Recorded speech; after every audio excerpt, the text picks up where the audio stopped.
And we are underway. Good evening, everybody. Welcome back. Another Sunday night of action here. We got Budweiser Pro Series once again for the NNSCRA. The regular season finale, Daytona International Speedway. How can you not have fun with that? So we're going to be watching a battle for the final few chase spots between a couple of drivers, namely Matt McIntyre, Blake Warren, and if things go his way, potentially Austin LaPlante. Of course, we'll get a little more into that in a moment. But as we get things all pulled back up here, I am certainly not alone in the booth tonight. As a matter of fact, I am joined by a couple of gentlemen. Of course, you guys remember Dunn LaPrade from last week. Welcome back. Hello. And new to the booth, Zach Rogers. Hey yo. The guy who knows, well, two guys who certainly know how to get it done on the racetrack here, but they have traded in the helmets for headsets. I appreciate you guys doing that. This will be cool. We got three of us up here. Of course, yeah, we're just gonna have some fun and watch some Daytona racing. This will be a really, really good race, I think, as qualifying is going on here. Well, you know, Andrew, What's up? as one of my great idols, Kyle Busch, said, I look forward to going to a real racetrack next week. So I like Daytona, but I'm just saying. I mean, I guess you got one. I guess you got a point there. There is no denying that Daytona is just as much luck as it is skill. That is for sure. But luck is going to need to be on the side of Blake Warren and Matt McIntyre. McIntyre only 2 points ahead of Blake for that final playoff position. Austin LaPlante, though, is mathematically able to get in. He is 28 points back. So if he can finish well enough in stages, get some points, and then finish high enough above the others, then he could still snip his way up into a playoff position. So, of course, we'll see how that'll play out. Pretty much everyone else is either locked in or mathematically not able to get in. So, just gonna see what happens as qualifying has concluded. And we've got a very, very healthy field here for tonight. By my count, I believe 14, 15, somewhere in that ballpark for drivers. I believe 14 is going to be the official number here. Guys, I'll tell you what, we can, let's see, 14. We'll kind of go row by row. I'll start with the front row, and then we'll go Dunn, and then Zach. How's that? That'll work. So, on pole here, a familiar face, Nick Gunther, last week's winner, and won the last couple of races prior to the last one on the channel. And then Josh Mercurio starting in second place. The only two multi-time winners on the season, starting 1-2. And then row number 2, we have Ulysses Sandoval and Seth Cole. Sandoval at the 96. One of the most consistent drivers this season, but he has yet to win a race. Hopefully he can turn tonight into a big win that he needs. And Seth Cole, starting in 4th place, has also yet to win a race this season. This could be the night for both of them to get their first win of the season. In row 3, we have the 22 of head admin Michael Norman and a fellow Ford driver in the number 60, driven by Levi McIntyre. You can see Levi back here. Row number 4, we got Matt McIntyre, of no relation to Levi. And then D. Young is back on track. Dylan Young in the number 2. And then in row number 5, we have Austin LaPlante, one of the drivers trying to point his way into the chase in the number 84. And then Allison Rodrigo, driver of the number 5 Chevrolet. He will be starting beside LaPlante in row number 5. In row 6, just outside of the top 10, we've got the number 12 of Blake Warren, one of those drivers looking to point his way in to the playoffs. He's joined by a first-time start on the season of Pat McCarsky in the number 197. And then rounding out the field, drivers that did not take lap time in qualifying, it is going to be Grant Warren in the 33, and then Cody Lamas in the 48, another familiar name there.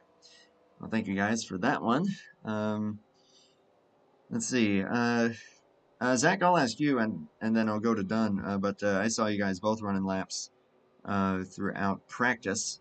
Zach, I know you were saying with the inside lane feeling a little bit tighter, you felt like maybe the middle lane might be the way to go. Yeah, I feel like the middle could be the way to go if you have enough drivers elect to draft using that line. Otherwise, it could just turn into a bottom fest. If everyone just wants to run the bottom, bottom will be the way to go. You're going to need at least 3, if not 4 drivers to get a second lane moving. Ultimately, getting that middle line moving, if not the top line, will be the way to move forward, in my opinion. And Dunn, I know you were out there too, so kind of let me know what you were feeling. Yeah, pretty much echo to what Zach said, having to use the middle line or the bottom line being a feeder. It's really it's all about, numbers at a super speedway in the draft, right? So there's going to be quite a lot that are going to be in the middle line, bottom line, or even the third line to try to make something happen. And, you definitely need at least a couple of cars, like Zach said, 3 to 4. And I'm curious to see. I have yet to try out the high line, the very high line, but it seems to work pretty well as well, just like the middle as well. So I'm curious to see how that third line is going to work if anybody tries to. But it should be a very intriguing race in that aspect. I think it's going to be pretty darn competitive. Yeah, this is the RTG version. So we're going to have yellow walls, and yeah, it's going to look maybe a little bit different. But I know, yeah, RTG definitely did a pretty good job with this one. Of course, another fellow NR league that runs a few nights of the week. Always just trying to get the word out, of course, about pretty much any online racing that goes User on. was moved out of your channel. Just pulled Zach out of the room, but let's see. Other updates for this race: 70 laps on tap here for Daytona. Pit window estimated about 18 to 20, so definitely going to be a 3-stopper. The road speed 55, of course. It's Daytona. It's going to be 55. And of course, yellow line rule is in effect, so you cannot advance your position down there. However, these guys, knowing NR, they tend to User not was be moved to your channel. as I guess you could call it, bending of that rule as much as it is in real life, and then controversial calls happen. So I don't think we're going to see that quite as much, but we did see, of course, a bit of a controversial race last week, but ultimately at the end of the day, all was fair, and Nick Gunther was able to get that win. But now we are at the exact opposite of Martinsville. It is Daytona with a relatively full field of cars for what these guys typically see. So just excited, and I'm excited to have you two up here. 3-man booth. I don't think I have done this since, oh geez, 2-3 years ago when I was calling IMRC, if I had to guess. That's what I was thinking. IMRC. I would just like to echo the words of one Joshua Mercurio in the game chat. Wants to make sure that we are showing the race and not the waiting screen this week. Well, Which right now we are showing the waiting screen. It is happy hour though. That is on purpose, yes. But I will actually hit key number 1 as soon as we go to the race session. I have eliminated the risk of me muting my own microphone. I was getting ready to ask you about that. Well, you definitely want to make sure that's taken care of before the race. Unlike last week, where it was like 40 laps that your mic was muted and I was only the only one talking.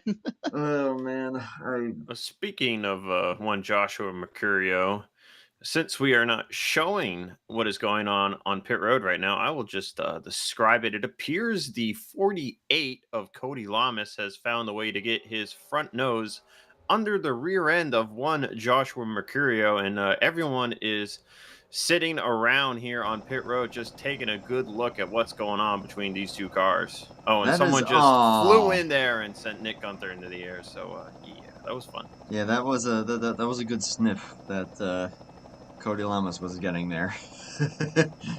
That's for darn sure. Oh, and now Mercurio is doing it to Levi. The NNSCRA shenanigans, they're always in effect, and it's always a good time with these guys. Like I said, though, great to see Levi back out here. I was talking to Michael about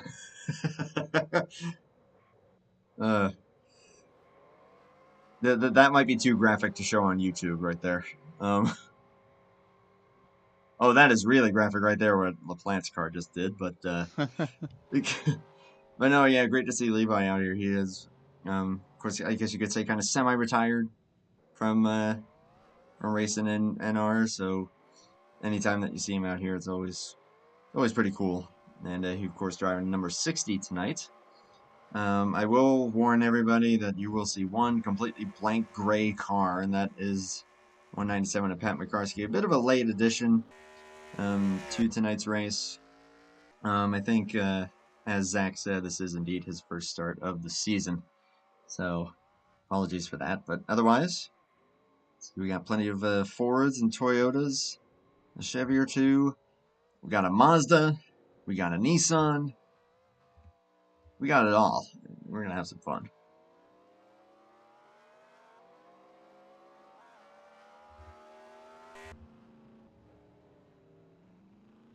Feeling young out there as well.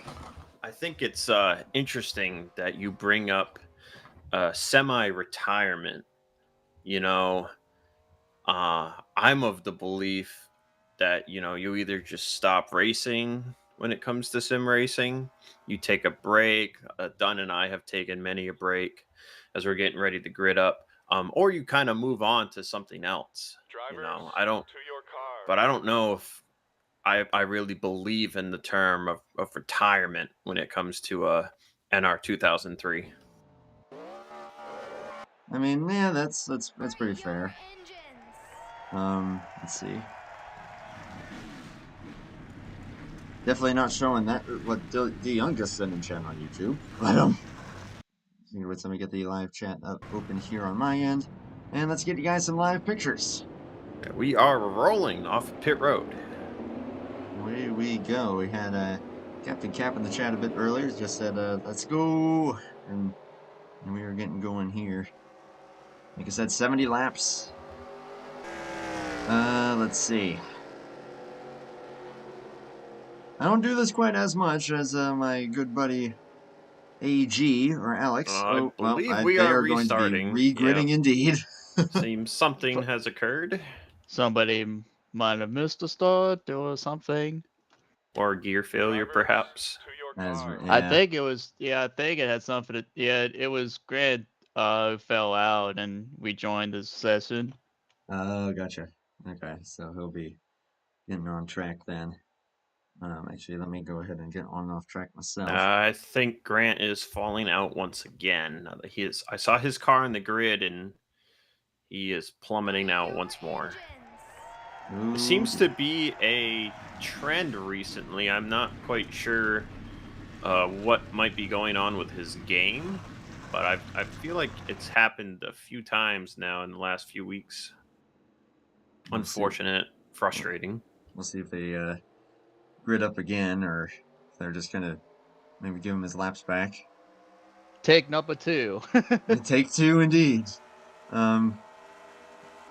Hey, just because it's a broadcast race does not mean that you got to restart. I know that there's a lot of leagues out there that when it's a broadcasted race, just kind of keep it seamless. They won't do a restart even if something's wrong on the initial start. I'm not picky about that, so to any league that ever wants me to broadcast for them, don't feel like that is a necessity. It's totally up to you guys. Yes, I may have just advertised a little bit there, but hey, if you want to broadcast it, let me know. Or you can also let Blaine Donlon or Joe Troyansky know as well. Don't let Seth Cole know. He does enough.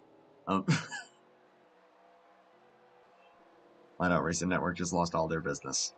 Anyways, gonna have the 55 and the 99 on the front row, as we were saying, and then in the 96, 78.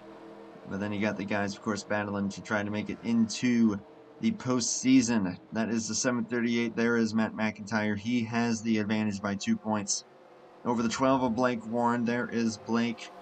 And if things go his way, theoretically, that 84 of Austin LaPlante can also potentially get it done. All three of them nose to tail. Pretty darn close together, yeah. That's going to be very interesting to see how they would race each other at the start. That may bring me on to my my first question then, but once we go green here, as the pace car pulls down, it is the final race of the regular season, race 10. It's the Budweiser Pro Series, and we are underway and already door slamming.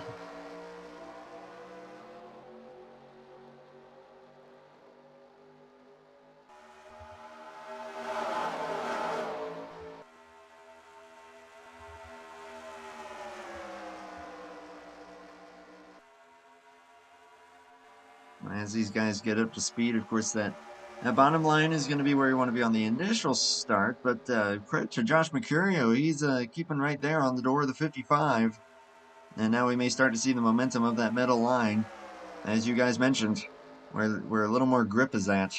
We may start to see that line start to prevail here soon, unless, of course, things stay pretty tightened up there on that bottom side, so we're going to pretty much very quickly start to see, all right, which lane do you want to be in? Which lane is going to be the quickest way around here? And we'll find out there as 55 gets a little tight there at the 99. Nick did lead the lap. Zach, I was going to ask you, though, if you're in the predicament of, like, what, oh, goodness, actually, we've got wrecking already, and it's the 12. Dylan Young has lost the engine already. Oh, wow. I was also about to point out that the 78 of Seth Cole was doing the old warp up and down the track trick going into turn 1. Yeah, I was just about to mention that. I think they're restarting.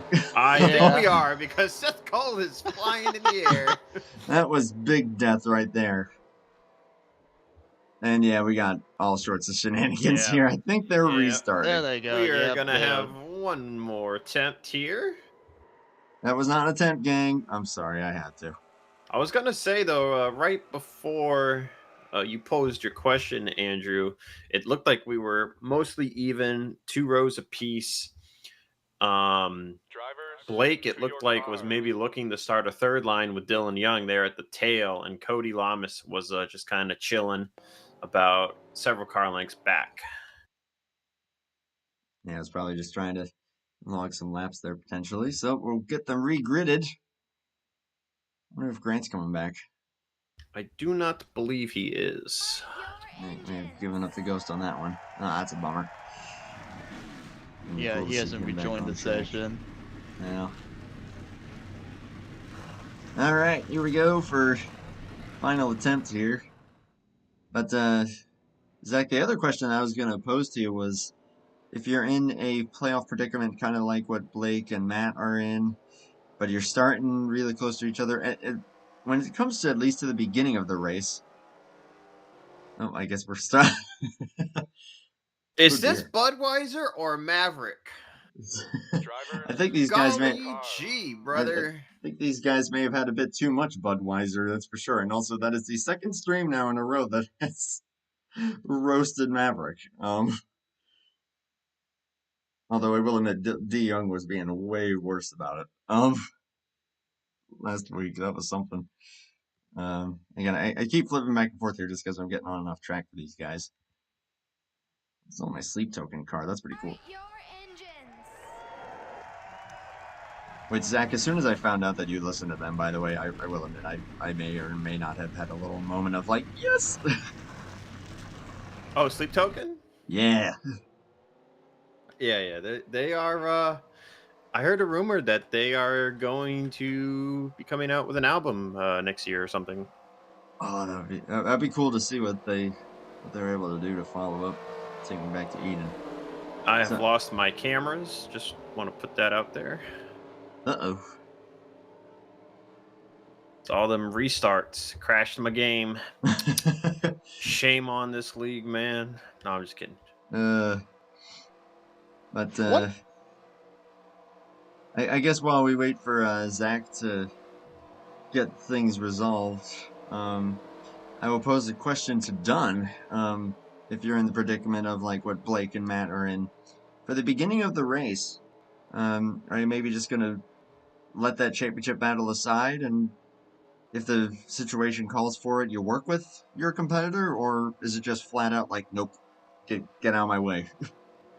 Well, you want to make it into the chase to fight for the championship, right? So if I'm in like either Matt or Blake's shoes, I don't think I would necessarily be working together because you're fighting for that one precious spot for the chase. So I'm of the belief that they're not going to work together, although maybe early on just to get some laps out of the way. But we have to be mindful about the stage points and lead lap bonuses and stuff like that. Those are going to be very crucial for both of them, and even LaPlante, who is 27 points back. So we're going to find out how those three are going to duke it out here as the pace car is about to roll in the pit road.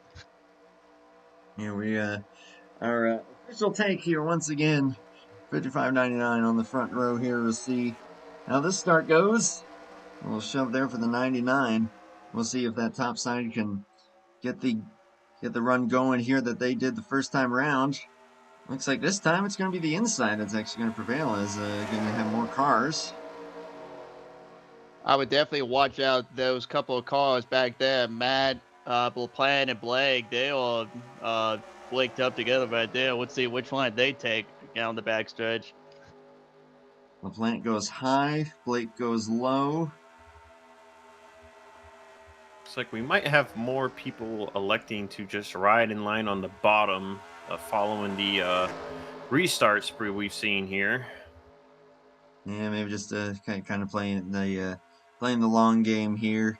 Of course, everyone, I will be trying to keep the lap count up to date for everybody since it is not visible again. I probably after this race, I'm gonna maybe talk to Seth about trying to get like I said, a permanent. Oh goodness, speaking of which, goodness gracious, we got two cars already merged together, and that was Seth once again. He merged into LaPlante. Oh no, LaPlante. That might ruin LaPlante's chances here. That was very unfortunate. Lap 2. That is twice in a row now that Seth was having big warp issues. Well, the question is, how bad is LaPlante's car? It didn't look damaged, but it looked like he went airborne, so I can't imagine he's going to be in much of good shape. But, I mean, if you're in the position that he's in as far as points go, it's like, if I were him, I might as well give it a shot. Try to keep going. Pick it back up front here. Michael Norman managed to take the lead, but now, at number 60, that Culver's machine for Levi McIntyre coming up to the front here. Pushed by the pole sitter, the 55. We got 2 rows of 4, and now 5 and 3 as D Young ups for the inside lane. So this incident reminded me that here in the Budweiser Pro Series, I believe it's called, yes, Pro Online Series. I want to get it right. Here in the Budweiser Pro Online Series, it has to be 3 or more cars to constitute the caution flag. So we only had 2 cars involved, and that is why we stay green, for those unaware. Oh, that is why we are continuing onward here. As now it's a shuffle of who goes where. Nick Gunther now back up to the top side. You got a few guys here. Cody Lamas, Whoa, Pat Dylan Young McCarsky. smacked the wall. Oh, and it looks like he may have pounded that really good. With how much speed he lost there. I was just looking at these 3 guys. There was a small wiggle from Joshua Mercurio in front of him, and it bumper grabbed him up into the outside wall. Classic example of a bumper grab right there. All it took was the tiny wiggle of Mercurio straightening out his car, and Dylan Young's front bumper was a wee bit too close. And I that'll will do it. I will say this. One thing I do want to point out is I don't think we haven't mentioned anything about fuel.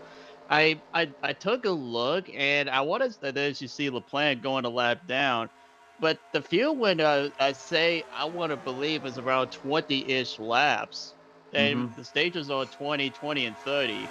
So how are these drivers going to strategize that? Oh, Oh! Levi's around from the front. That's going to be a spin down to the inside wall. Oh, Levi, no. Boy, there's a... These hitboxes are not agreeing with these guys, that's for sure. That's a shame for Levi. He was having such a great run up front, and now it's all come undone. But we still got a long ways to go. We'll see what happens. Certainly not stopping Michael Norman from trying to take the lead as Pat Bakarsky and Cody Lamas have rejoined this pack along with Alison Rodrigo in the 5. They had initially fallen back. Levi McIntyre is calling it a race. He is elected to put it behind the wall. Ugh. Took a quick glance at that, and that was just a very tiny tap from the 96 of Ulysses Sandoval right off the corner where the banking transition occurs. And just unfortunate contact sent Levi around, and his night is over. As we've seen that with Levi, and then the incident with Dylan Young. And it's like you said, all it takes is just that one little bump, that one little grab of the bumper, and that's it. You are going for a ride, and it's certainly not stopping these guys from really keeping right on each other. Been staying side by side here. Gunther and Norman have been exchanging the lead here now for a bit. They're catching up the lap car. So we got Matt McIntyre up here. Blake Warren is still in this pack here. Those are the two guys that are the closest for this championship postseason battle, I should say. And Seth Cole To make it. To make it. To make it into the postseason, yes. To make it in. This is why I called upon the professionals. Well, professional. I will say, I got to pull a page out of the JTN notebook here. After hearing it on a broadcast the other week, I think it was last week. I'm scared to talk about anybody right now because we keep seeing people get spun out. I don't want to mention anybody by name. I'm just going to start saying numbers because I don't want to jinx anybody. Commentators, cuz. I was gonna say this guy is taking the lead. This guy is going up on the inside lane. This guy, that guy, the Mazda, the Nissan has fallen a lap down. Oh, that's a little close there. Yeah, there's that tightness that you were talking about on that inside lane. I think if you're running up high like that, it's definitely beneficial to like try to pitch someone down on the very bottom like that to get the momentum. Oh my gosh. Michael Norman. But as I was at, you have to be very careful with pitch because if you pitch too close, you're going to wreck yourself and maybe others too. As we've seen already, 12. Well, as you guys watch that chaos, I would just like to give a speed update here for our three stragglers. So we've got Seth Cole a lap down, topping out at about $170. That's a bit off Dylan pace. Young, who tapped the wall, is still on the lead lap. He's hanging around about just under 180, so he looks okay.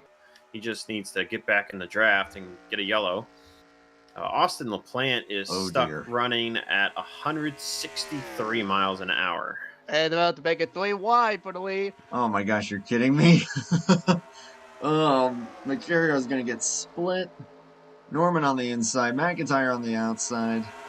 Sucker hole. Sucker hole for Mercurio. Blake Warren's trying to come up to help, but that's not going to work out. Spin out with him and Gunther. Oh, no. And that's another driver losing it with the chase, and the in-game caution's out. Yep, Michael has thrown the yellow. We are under yellow. Okay, so that's how he's going to be throwing it. I see.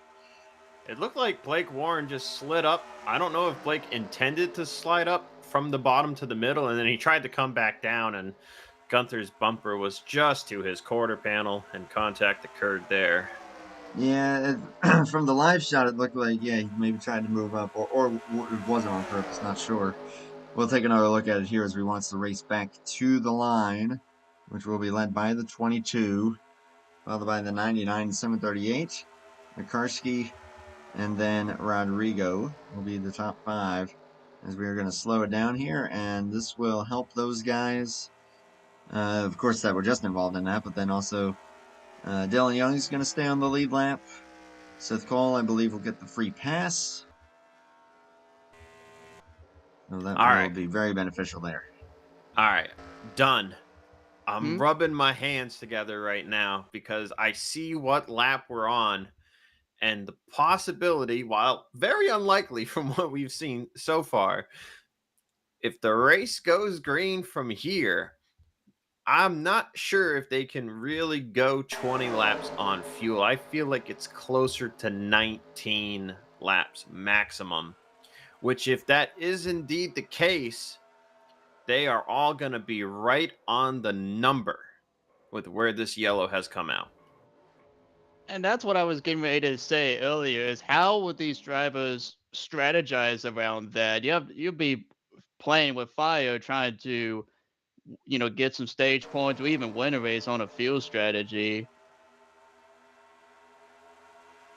Yeah, Fuel saving I'll at be a track like intrigued. Daytona is not easy. Especially with the physics we are running too. These are the truck physics, not the cup physics. So harder to save gas that tiny little bit. Yeah, that's true. Yeah, they were running Cup Physics last week. We got CTS this week. As we cut back to the live picture here, everybody is on pit road. LaPlante spitting out a 4, trying to get the pit road. Oh, he looped it. Oh yeah, he did. It's unusual. I know he's going to try to do what he can. Since he's He got put nothing it to lose, in. really. He put it in reverse and then put it back in the gear for some style points, I guess. I think he knows that it's not looking good. As Mercurio is going to win the race off of pit road here. Assuming he didn't speed, he is pretty slow getting up here. Then Norman Lamas, going to maybe gain some track position there, assuming he stays out. And then, looks like McIntyre, Dylan Young then. I'm not top 5. positive, but it appears that Nick Gunther might be taking an end the longest line for the yellow here. He is just kind of chilling out on pit road. Yeah, that was a... Yeah, there he goes. I was watching it back there a couple times, and it was interesting because, yeah, the 12 moved up, but then it almost looked like he also got, like, hitboxed or something. Because it looked like the thing started to kick sideways even though no one touched him. That's the view that I had, whether it was Gunther or whatever was going on there. It was somewhat of an odd deal, I will admit. You know what I think, Andrew, about that? You know what I think happened? And I recognized this or discovered this in practice is I think with it being a multi-groove, I believe like with the bottom line, he was drifting up and then he tried to get down low. And then when he was turning with that sudden gravity he had in the middle, it just suddenly turned to the left a bit too much. That's what happened to me in practice and nearly took out another driver while practicing. I'm sure it was like a grip difference between the middle and the low line that caused Blake to drift up and then suddenly turn to the left down across Nick like that.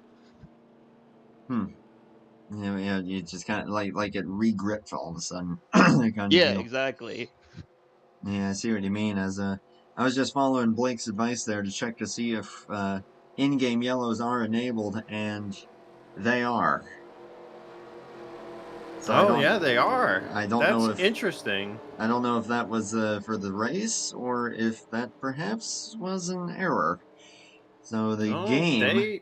They are on, yeah, Andrew. I believe we should have had a yellow thrown then, maybe for the Seth Cole Austin LaPlante incident. Though I don't think either car ever went 90 degrees around. I think they were just going crazy up in the fence.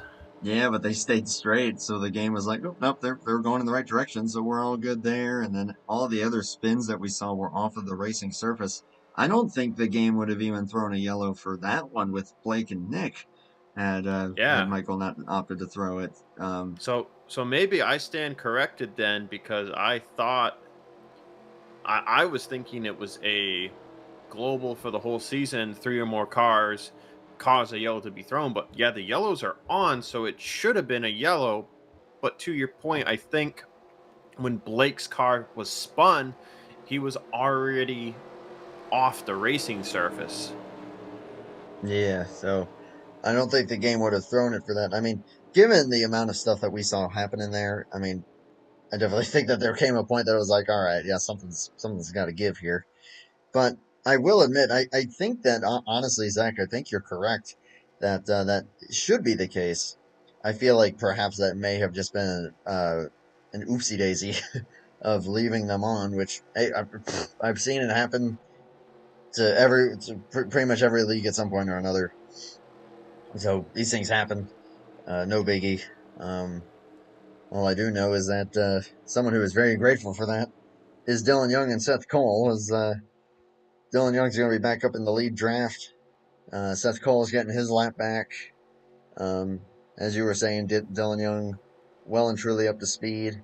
He's going to be restarting in P5 here to the inside of Alison Rodrigo.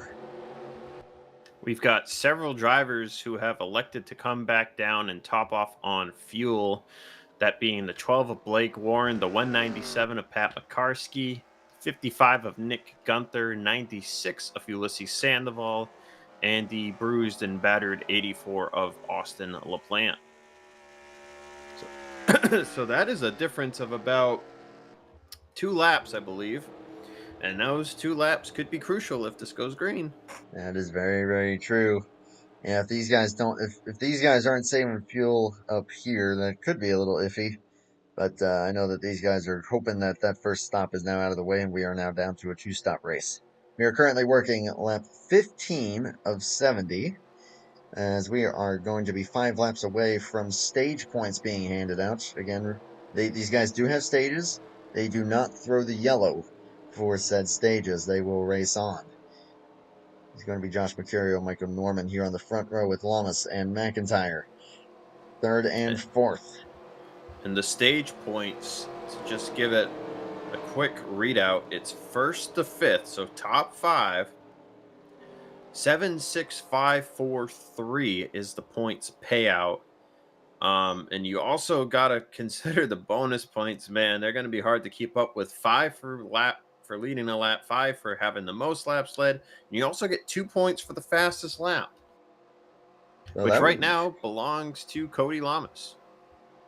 Yeah, that's actually kind of the advantage of hanging out at the back of the field, because that actually puts you in a great position to be able to do something like that, as we are back green here, lap 16.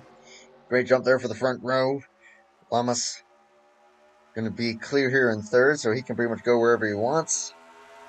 But now, I'm going to be really watching these two here, 738 and the 12, because if the 12 gets past the 738, it's almost guaranteed that he will then be pointed in to the chase. So he's going to be pushing Dylan Young here with everything that he's got. I know that for sure if he doesn't push up the track. The car got tight in that corner, Andrew. Ooh, it sure did. That made me nervous. It's getting tight again as Norman back behind Mercurio, and Lamas going to try to take this race lead here from How the about outside Matt lane. McIntyre? Pushed by McIntyre, yeah. McIntyre's looking really, really good right now. He's got a lot of spots between himself and the 12. He's up here in the stage points. So far so good, as long as things remain this way for the next few laps. If you're Matt McIntyre, I feel like that you're going to have to do everything you can to try to hold off to get as many points as you possibly can, but you don't want to risk yourself too much where you take yourself out of contention. So right now, he's in the caplet seat as far as scoring a huge amount of stage points here. Yeah, he's en route to get 6, while Blake is en route to get 0 as it stands at the moment. But he's still got a few laps trying to get up there. But man, now McIntyre up here in second. I'm sure he's going to be pretty content to push this 48 here for a little while. I was just checking the points. I wanted to remind myself what the gap was coming in. It's 2 points of Blake Warren out, Matt McIntyre currently in when they entered tonight's race. So stage point payout could be interesting to watch here if Matt gets points while Blake does not. Although it looks like he may have tried to go with Nick Gunther there, as Blake is getting aggressive, as I figured he would. That's what you gotta do. Split the middle there 3 wide. Yeah, you're absolutely right. He's trying to minimize the damage. Or heck, if things really go his way, trying to pass the 738. Yeah, you got to ditch the 738 right here. And That's what he's exactly doing. what he's doing.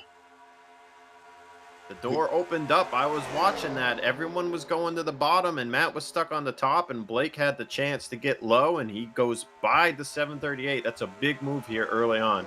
If I'm Blake Warren, I just stay to the bottom. Protect the bottom line. Don't let anyone pass you. You got the 738 right behind you as the 99 just gets down in between the 12 and the 738. I just stay at the bottom if I'm the 12. Trying to keep that car of the 99 between you and your rival, as I believe that this is the white flag for the stage, I think. Yep. Alrighty, so as the 99 ends up going to the high side after it looks like they checked up a little bit. So as it stands, he's 4th, Matt's 5th. That's a difference of only 1 point, but that still brings that gap from 2 to 1. McIntyre's going to give it a shot. And Blake's doing what you said, as Dylan Young has lost the motor further back. Let's see here. How many points is Blake going to get? He's either going to get 3rd or 4th. Caution is out for Dylan Young's engine. Oh, it's going to be tight. Oh, he might not even get 4th. Rodrigo's going to lead them back here. Oof, bump there. And McIntyre will finish just ahead of Blake by 1 position. That was really close. Blake almost lost 5th to Michael Norman, and that would have just cost him 3 whole points. Yeah, that would have been catastrophic. But it's only 1 point that McIntyre gained. So it is now a 3-point race here. And remember, that's not keeping track of whether or not one of those two have led a lap or not. Which I do not believe they have. I wish I had access to that information. Unfortunately, I do not. I know there's a way that you can. I think there's a way you can pull it up in GNL TV. If I ever go through with Blake Warren's advice and get one of those mini little extra screens, then that may very well be possible. And I actually seeing the price of the one that he sent me, that may very well become a possibility.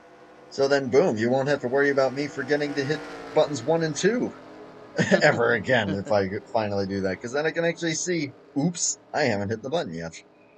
So I did a quick check for you. I went through all the laps, and neither has led yet.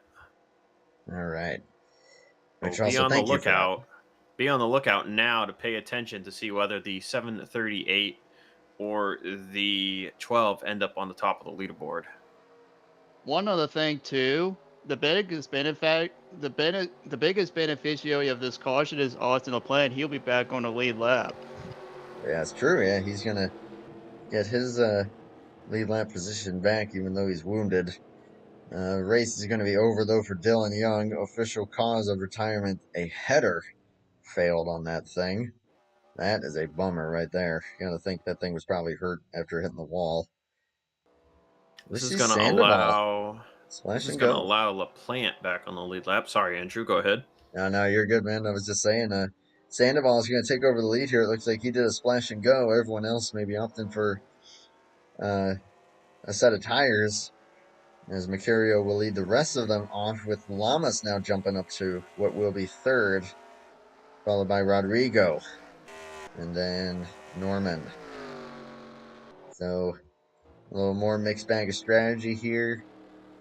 And these guys, I think now that they've all pitted, that's going to kind of take that fuel mileage situation and pretty much take it out of the equation here. We are back now to a pretty safe two-stopper here. Unless we get a carton at a pretty precarious point in the race where it can't become a factor. Yeah, it would get precarious if it came out around like lap 30 or 50. Those would get a little marginal. As Pat McCarskey has remained out on the racetrack here and will briefly inherit the lead. We'll see if he's going to opt to keep it there or come down this time. I think Seth Cole also stayed out. I'm sure he's probably going to drop back in here. Knowing that he's off the pace, I'm going to sneeze. Sorry. See, that is the initial reason that I gave myself the mute button. Is gonna stay out. Ulysses will come back down. So will Michael Norman. So will Nick Gunther. Option for the safe play there. Seth Cole is going to get a lap lead. I got a question for one Dunlop Pratt while we're under yellow here. Yes, sir. Since you have returned to the online community of NR2003, I believe you first started coming back in the summer. What has been the place you've enjoyed racing at the most? Well, I feel like anywhere is enjoyable, you know, if you find the right kind of people and whatnot. It's really hard to say which league is my favorite, you know, because I've tried out so many different leagues in, you know, a short amount of time that I've been back. But yeah, we talk about different, you know, leagues that I enjoy. I mean, I enjoy just about any league. I know few as you know they got a super speedway series now. They've got great racing on Friday nights, and now they have a off season series. So that's been fun as well. Um, yeah, I mean, this really, I don't really have a favorite, Zach. It's really hard to pick which one's my favorite. I've run a couple of NNSCRA races since, and that's been fun as well. I ran their ran the season finale, the Icebreaker series, which did not fail me very well because my game crashed. But I got a new PC for that reason, so I won't have to encounter that issue again. But yeah, really, I think any league is fun. I don't have a particular favorite, as I keep being redundant about it. I gotcha. I understand. Yeah, that's very interesting. Yeah, every league definitely offers something a little bit different. I mean, you got the NNSCRA, you got Fast, you got Fuel, you got Mondays of Thunder, Prime Time. Seth is really staying out here. 99, 48 hey, coming to Andrew. pit road. Andrew, you throw out all those leagues, but you're not going to mention the league you're a tagged member in? Come on, man. I was getting there, and then Seth completely just threw a curveball at me and stayed out here. So I was like, huh? But no, yeah, we've definitely got to mention Bomb Squad Racing. I mean, good lord, I've got their vanity plate on my car, which I won in a raffle there. So definitely go check those guys out. That's a great crew. I know that some of their races are streamed on JTN, so you can check that out. RTG, a lot of their races are streamed over on Flatout. You can check that out as well. That's Rolling Thunder Gaming. Like I said, Mondays of Thunder. Zach, I know you've been racing over there. Virtual 8 is another little small league that runs through Discord, and Adam Riddick puts on a really good operation over there. SMO, always a good time. Yeah, you really can't go wrong. There's something out there for everybody. Various physics, various damage models, various skill levels and sizes. You just gotta check it out. I kind of sheltered myself, you know, towards the end of last year. I was only really racing at one or two leagues, and then, you know, come summertime, I really opened it up. Like all the leagues, like you were mentioning, you know, Prime Time, RTG, Mondays of Thunder, Fast, Fuel over here at NNSCRA. just all kinds of different places that are out there that, you can find, and even places I haven't personally raced at, but I've heard of, such as Gnarl and Score and IFAR, all kinds of competitive leagues out there. Yeah, some of those. Yeah. There's a lot that even I've never quite been a part of myself, but have always maybe intrigued me to be like, all right, well, what would it be like to run with like a completely different set of guys um, and just find out and just have some fun with it. So it is Big gap still. between the second row and the first row in this restart here. I wonder if maybe that's on purpose because they know that Seth's a bit off the pace. I still can't believe he stayed out, but we'll see. I mean, he's led a few laps now. Green flag back out. Alison Rodrigo is going to be on the inside lane here in the number 5. And here comes that speed difference. McCarski's trying to stick with him as long as he can. But I can't imagine that's going to last. As it looks like McIntyre's going to try for the lead. This is Rodrigo's really first time he's been out here for quite a while. I know he won the first stage, and he's been riding the bag for most of this first stage, and now it's a question of how can he handle up front, for so long. That's a good question there. Oh boy, Matt here we go. McIntyre's trying to lead a lap. Now this will be That's huge. Gonna be critical. He got it. Got it, I think.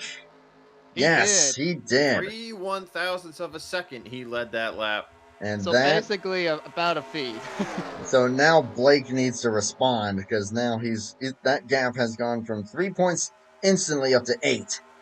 And yeah, Blake would have to finish 2 positions ahead of Matt, and that's not even counting what the second stage payout might look like. Well, you see Matt, though, everyone went right to the bottom, and he's going to plummet down the running order here, which isn't too far. And we are down to 11 cars on track. I believe LaPlante is off pace. He is losing the draft here very slowly, as we're going to have the middle line start to form again with Blake Warren leading the way. Yeah, you gotta think now that Blake is gonna do what he can to lead a lap. Lamas is with him. Oh, You don't want to go up too. You don't want to go up too high. You want to pinch, but you don't want to pitch too hard or go way too high. Otherwise, you're going to give the opportunity to Cody. That Matt was McIntyre really just iffy. led a lap 2 laps ago, and Blake Warren might just eliminate the whole lap-led conversation here because he is about clear of Rodrigo. Oh, if I was Blake, I would have went down and blocked the 5. I think he's going to be fine on the outside getting the run, but if I was Blake, I would have just blocked the 5 on coming to the line. He's got it. The momentum is on his side, so we Yeah, can throw the lap conversation right out the window. Yeah. Back down to 3 points. It is canceled out, and just like that, we are back to 3 points. Now it's just a matter of who's going to be leading the most. Now, if you're Blake, though, now you want to win the stage because you're leading. You're up here. There's 13 left to go in the stage. You don't got to pit until after the stage is over. So you got to try and gain some points back here over Matt McIntyre. Yeah, I would that's a also good now point count there. out that 55, that Nick Gunther. He is trying to charge his way back to the front after spinning himself in Blake Warren earlier. Yeah, how about that? These two are both now first and third after they fought out the first caution. So Blake throws the block. Blake is trying to, yeah, and now I think I'm with you. He's trying to keep that track position for the stage win. Maybe even thinking about most laps led because whoever's led the most laps at this point is completely up in the air because there had so many different leaders and passes for the lead. I couldn't tell you who's led the most at this point. I think I'm just going to take a rough guess since I was looking through the lap leaders of stage 1. I think it's a toss-up between Cody Lamas and it's either Ulysses or Rodrigo, I think. Yeah, that's I would believe that, especially because, I mean, Rodrigo won the stage after what Dunn said. He was pretty much just hanging out at the back of the pack throughout the whole thing. So don't count out that 5. Don't count out any of these guys up here in this lead draft. Any one of them can get it done. They've been doing this long enough. They know what's up. But Blake Warren's doing a good job of holding on to this lead. Nick Gunther's sticking with him. They're in that good, like that good middle ground here. No pun intended. Right as I say that. Seth Cole has lost the draft as well. Kind of forgot about the damage he had sustained. He is going about $175 now, but still not good enough. The plant is down around 171. They're better than they were, but I mean, typically at these super speedways with CTS physics, Michael Norman goes to the usually, inside of Nick. yeah, he's going to try to take the lead here. But usually, when you're by yourself, you want to be holding about 178 to 180. And if you're under that, that usually means, yeah, there's some lingering damage there. We got 40 laps to go officially here in this thing. 12:55.99 on the outside lane. McCursky's trying to push Norman. They're on the bottom. They've got Sandoval and Rodrigo, but the momentum on that top side is doing the job. And Blake Warren is Dale Jr. in this thing right now.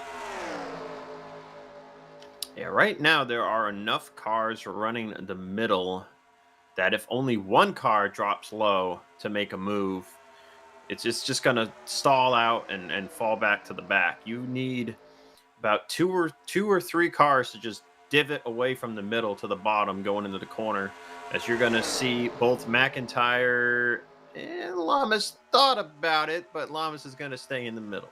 Almost faked him out right there, and back goes the 738. We've got 9 laps to go in this stage here.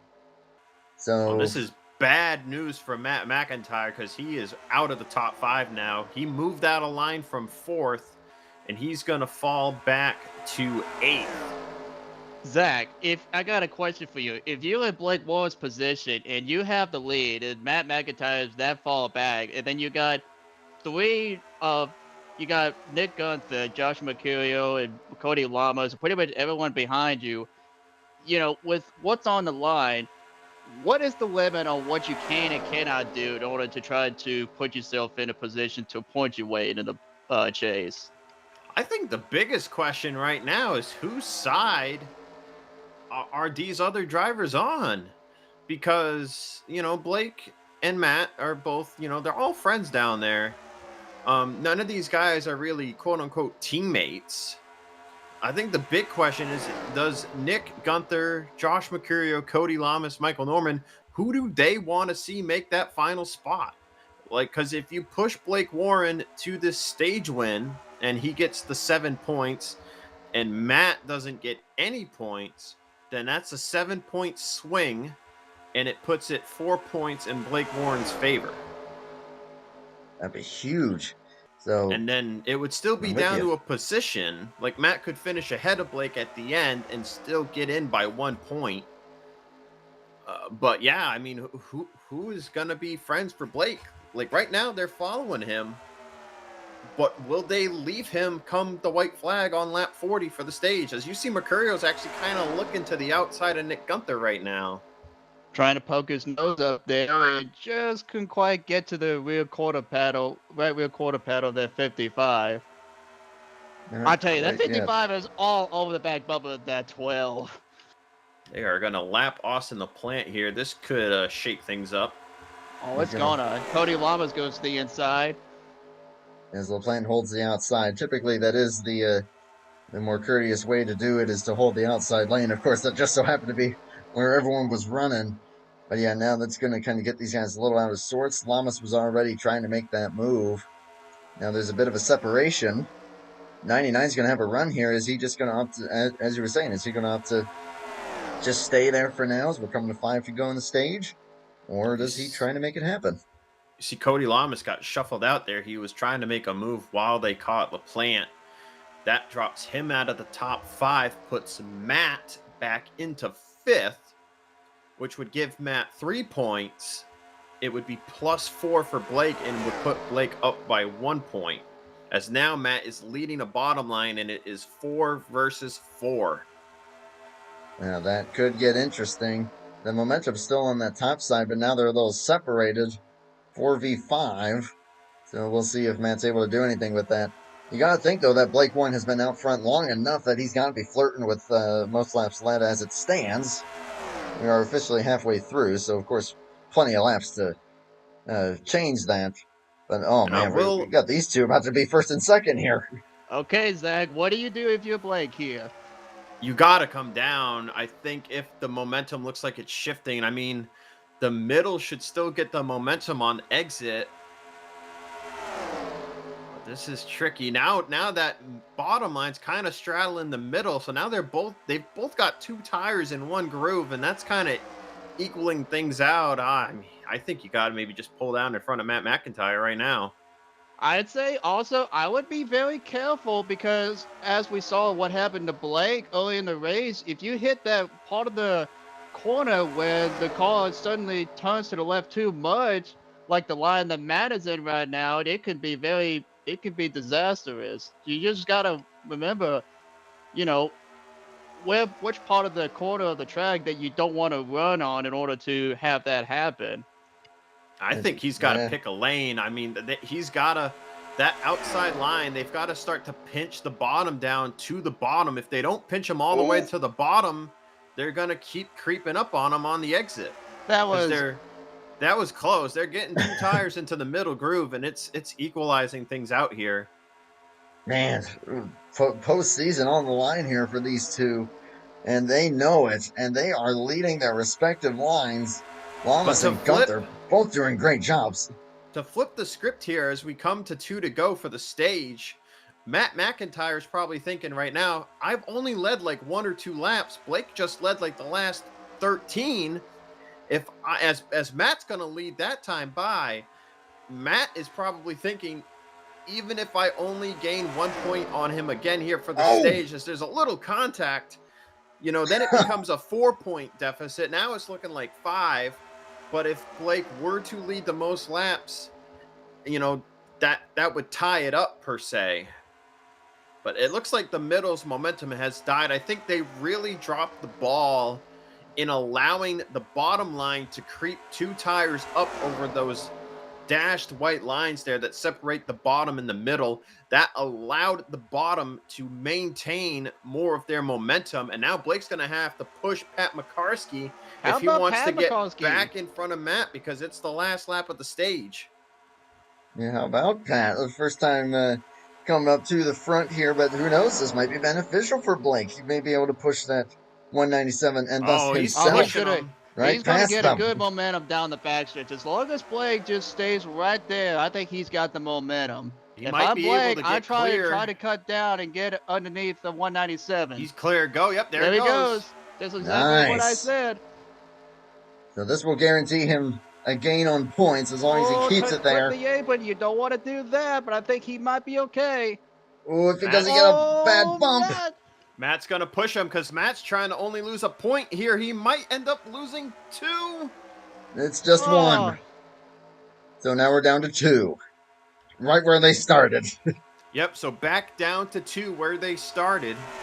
But now the question is, again, if Matt's got to be thinking, if Blake leads the most laps, I'm out by 3. Mm-hmm. Yeah, you're absolutely right. And I think Blake at this point has well and truly taken it. Because like you said, it's been like 13, 15, something in that range at this point. And now he's still going to lead this lap, it looks like. And we're closing in on green flag pit stops too, Andrew, and that could shuffle the whole running order. You're absolutely right. About 5 laps or so from now. 4 to 5 laps. It might be less because I think we went green on lap 25. Yeah. About 4 to 5, maybe 3. Maybe even 2. Could be any time now. They're getting really tight though. I wonder how much led the lap. I wonder how much tire wear is or is not a thing, because we were seeing the bottom start to straddle the middle. I'm not sure if that was just for a momentum thing or if that was also a tire wear thing. Oh, don't force that issue, guys. They got shuffled. It looked like that Matt was trying to make it 3 wide, and Bubba grabbed and nearly caused a big wreck, and that's going to allow Nick Gunther to get the momentum to get around Pat McCarskey for the lead on the outside, with Peculiar behind him. This is awesome stuff. I will say, Dunn saw that coming before I even saw anything. I was looking at the screen, and Dunn's going, ooh, and I'm like, I don't see anything, and then it happened. And I'm just seeing into the future, man. It's just, hey, when I see stuff like that, it's getting hairy. I mean, you're coming down to green flag pit stops. You got to try to make every position possible in order to get ahead. Matt McIntyre just said he's coming in this time by, as they're about to lap LaPlante again. So now it's just a matter of execution. You got to get onto pit road safely. You got to get into your box efficiently. Get Seth out. Cole is actually 2 laps down. I don't know when that happened. I think he may have pitted. Ulysses here is we go. also Oh, going to goodness. come in. Ulysses Ooh, actually elects to Blake- stay out. McCarthy Blake- is in, though. Blake tried. It looked like that Blake was going to pit, but he faked it and he stayed with the lead pack. And this could be very huge for Blake because there's only Pat Bukowski and Matt McIntyre on pit road. I think It's only everyone's those coming two. in. Now, yeah, these two need to be able to stick together when they come off, and then they'll be able to draft. And that could be beneficial, but yeah, I think this might be the money lap for the rest of these guys. Gunther, Rodrigo. Yep. Oh, boy. Mercurio is pitting. Oh, that says yellow. Whoa. I think Rodrigo's out, maybe out of fuel. He's really slow. I think That he's was sputtering. really close. Mercurio hit the wrong hotkey. He typed in yellow, but he meant to put his pit button. Oh, Everyone looks comes in. It's a clean entry Smooth. for everybody. Blake plays it safe. Good call. Matt and Pat are out and away, but Matt is driving away from Pat, and that's going to be no draft for either party. Boy, that's not going to be a Matt Whoa, Pat Blake. there for them. Oh, whoa, whoa, Oh, whoa. that's not good. Oh no, that's well. I don't think he's I taking think he's tires. getting He's just taking service. fuel. Yeah, I think he's getting service. I think that was more so just a shortstop there for the 5. So as long as he can get out of his stall, which he will, He's good. so he'll He's still gonna be in the a draft. couple cars ahead. He should still be able to hold on to the draft, I believe, from what I'm seeing. It's going to be close, I Maybe. think, for Blake, Ulysses, and Rodrigo. Yeah, I think I'd say Rodrigo's Maybe in trouble. even Michael. Michael might not hang on either. Yeah, Michael's down on the apron still. I'd say I'm still feeling I'm liking Blake Ward's position because yes, he's got Michael Norman and Ulysses Sandoval and a couple of others. Like he may have lost the main draft, but he's got a couple of cars that I'm sure he's going to be able to link up with. And Matt McIntyre has nobody at the moment. Oh, well, he's man. got Pat Bukowski, but he's like what 2-3 seconds behind him, so that's going to be detrimental. I mean, Yeah. Blake is out of turn 4 as Matt comes into turn 3. Yeah, Blake is long gone compared to Matt. Ooh, that's big right there. Yeah, he's running 5th. He's going to catch the draft of the 22. So he'll be able to link up there. If Ulysses can somehow hold on. I don't know if he will. I don't think so. Ugh. Now, if I'm Blake, I just stay right there and not do anything because Just push right the now 22. I think Ulysses and Allison are both going to draft up here because they are hauling. Yeah, I think these guys are actually letting them catch up Yeah, because I they think- know yeah, that they they'll are. have a better Yeah. chance. Yeah, it's going to be 4 versus 3. Because right now, Mercurio, Gunther, and Lamas, they all came out of pit road, hooked up. They're already doing about $1.95. I mean, these 4 guys behind got to get hooked up, get that momentum built, and start Yeah. catching because it's a 5-second deficit right now. And that deficit's going to build for probably another lap until these guys fully get linked. But then once they do, as long as they can like push the snot out of each other, then there could be potential. There could be potential because 4 is way better than 3. If it was like 5v6, then I think that's no chance. But 4v3, I think is going to be much more likely for these guys to be able to close in. We'll find out. But yeah, Matt is long gone. So that's not what he wants. He's going to be praying for a yellow flag. So this is what you call the lull in the race here after a green flag cycle where the field has been spread out. Everyone's just going to be kind of riding in line here. You don't want to be overly aggressive. You got one more pit stop here. They're all going to have to pit, I believe, probably around 8 to 6 to go. So this is the lull right now, kind of just biding our time. But that pack of 4 of Michael, Blake, Ulysses, and Allison, they are gonna be gunning to try and catch up. They're going to try their best. We saw them pushing pretty hard there in the back stretch. Blake now giving some room there to the 22. And they are moving. We'll keep an eye on the gap for sure. They are moving. It's 0.3 of a second right now. They are hauling about 196, 197 to the leaders, 192 to 194. As the leaders will lap Seth Cole, that'll put Seth through 2 laps down.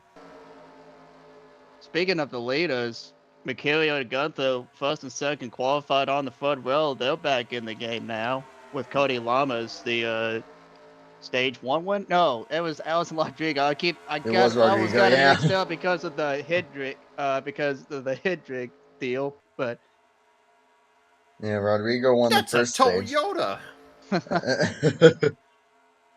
That 48 is a Toyota. Oh my God, you are right, Zach. It is a Toyota. That is. Oh no. Yeah, Cody's kind of throwing me off with that. But yeah, how about that? You got a 48 car that's a Toyota. And then you've got the 99, which is a Ford. That's pretty normal. And then you've got a Mazda here in second place.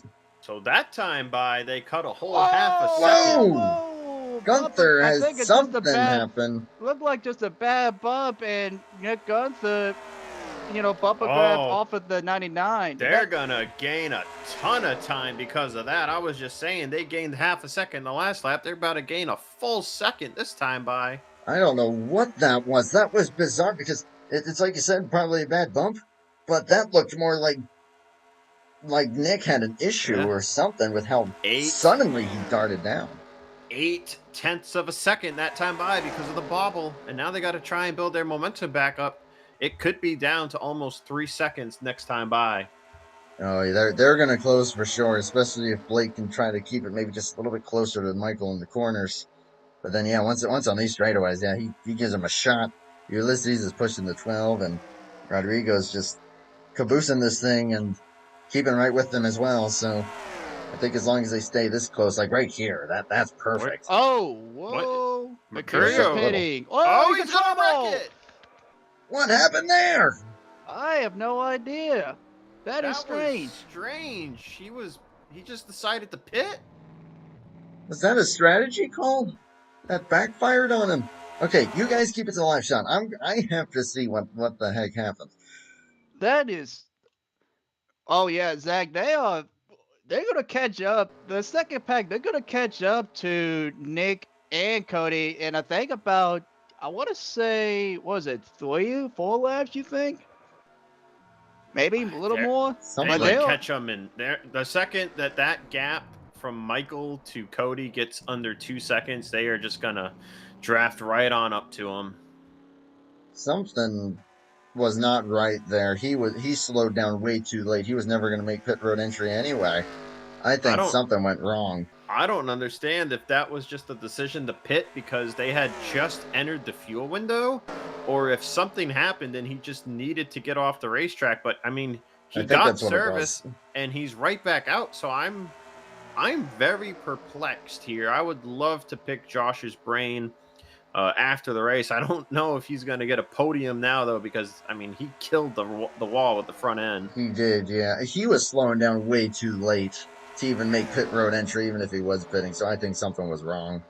There was no way that was planned. Maybe. Oh, they're going to catch up to the lead. Oh, they're there now. This lap. Yeah, they're going to catch up to him in this next set of turns. Josh has to go back down because he got a black for speeding because of the way he went in the pit road. I'm almost curious if that was like a frozen screen moment.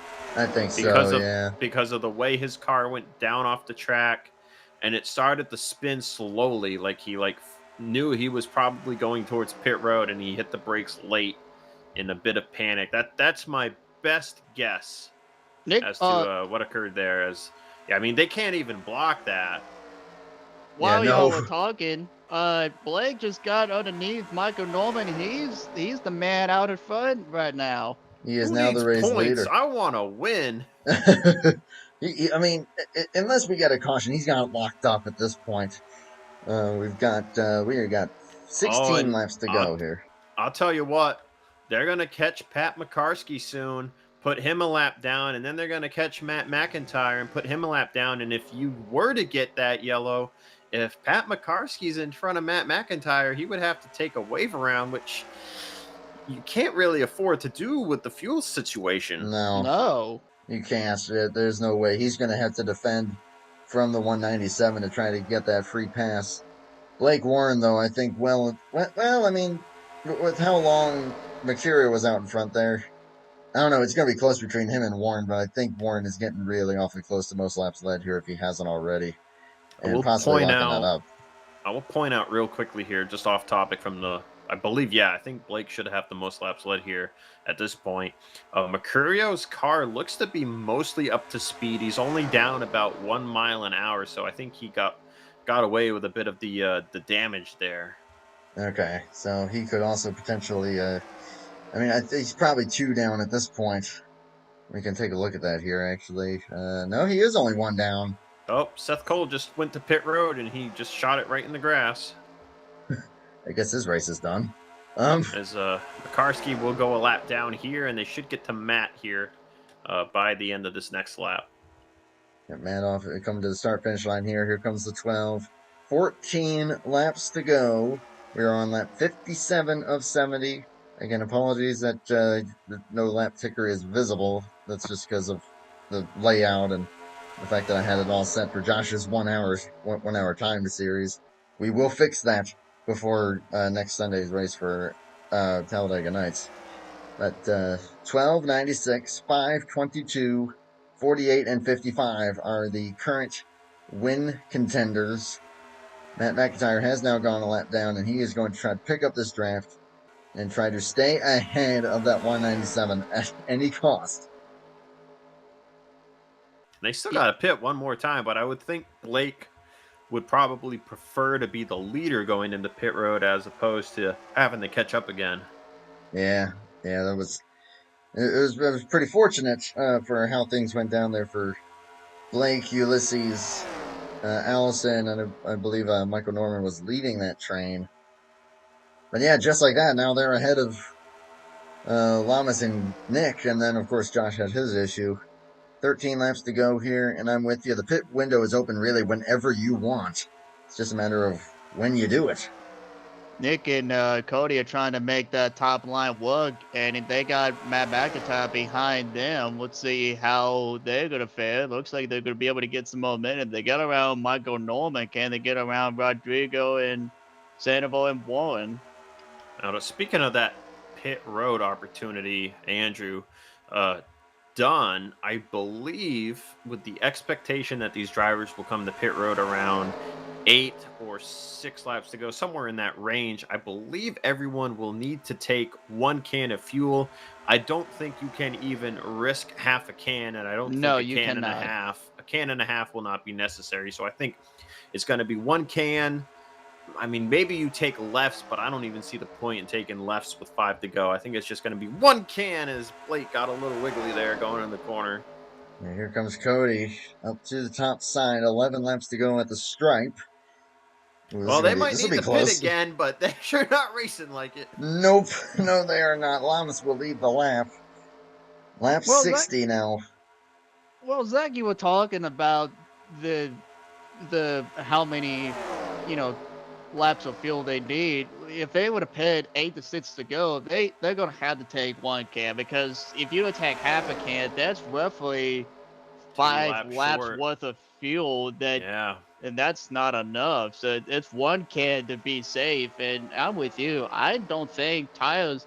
I don't know how the tire degradation is as Blake nearly drifts up, but I don't know much about the tire degradation, but at this rate, I agree with you. I do not see the point in needing tires. I just say take 1 can and go for it.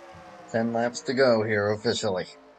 I mean, if you're Blake Warren, maybe you want to take lefts because he didn't take tires on his previous pit stop at all. Some of these guys did. But, I mean, it looks like it's not too bad despite that call. So, I think you just got to go with 1 can here. We should be entering the window any lap now. Yeah, it's just a matter of time at this point.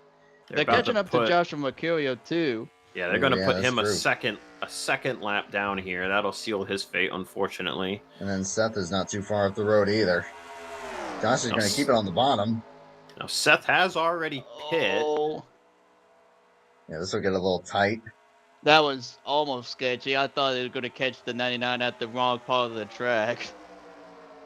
If they get by him here, 9 laps to go. Oh man, when do you do it? When do you do it? It's like you said, Zach. It's got to be like imminent because you don't want to run it out. I would imagine. Definitely not. I also want Not to unless say you were this stretching. too. I also apologize for cutting you off, Andrew. I want to say Very good. this as well. Matt McIntyre is ahead of Pat Bukowski, who is just not that far behind him. So if a caution comes out, he has to be in front of Pat Bukowski in order to get the free pass. Yeah, he's in a good spot at the moment. In that regard, oh boy, That was kind of sketchy. that was Way marginal. sketchier than the previous lap. I was gonna say, I was like, that caught me off guard. I was like, what are they doing? even though Seth went to the top, and we were like, yeah, that's probably the better way to go. I guess not. Now, I Maybe will say, though, Matt McIntyre and Pat McCarskey were the first two to pit last time. Pat has put himself on the bottom. I wonder if he might pit this time by. Matt is still on the top. He's probably got to try to get down here. He is a lap down, though. Ooh, that's a little tight there. Oh man, they are really getting. They're getting really racy now. Cody's, wasn't sure if he was going to there. He will not. No one does yet. Nope, not 7 saying anything on the chat yet. 7 so laps to go next- this time. Next time by would be 6 laps to go. And yeah, someone's pitting here. We got a couple of cars pitting. Yep. Nick, El Rodrigo, Llamas, Yep. It's everybody. Everyone's coming in, I think. They're Matt all lining McIntyre, up. even Ulysses. Yeah, this is the money stop. This is it. Yeah, I think Everyone's it's coming in everybody. together. Somebody, maybe 2 of them can risk it, go one more lap and take half a can, but I think everyone's going to come in for a can right here. We'll find out. Lamas is going to lead them. Yeah, 5:55, 96, 7:38, 48. They're all pitting. If I'm Black, I'd definitely be very cautious here. You don't want to risk it.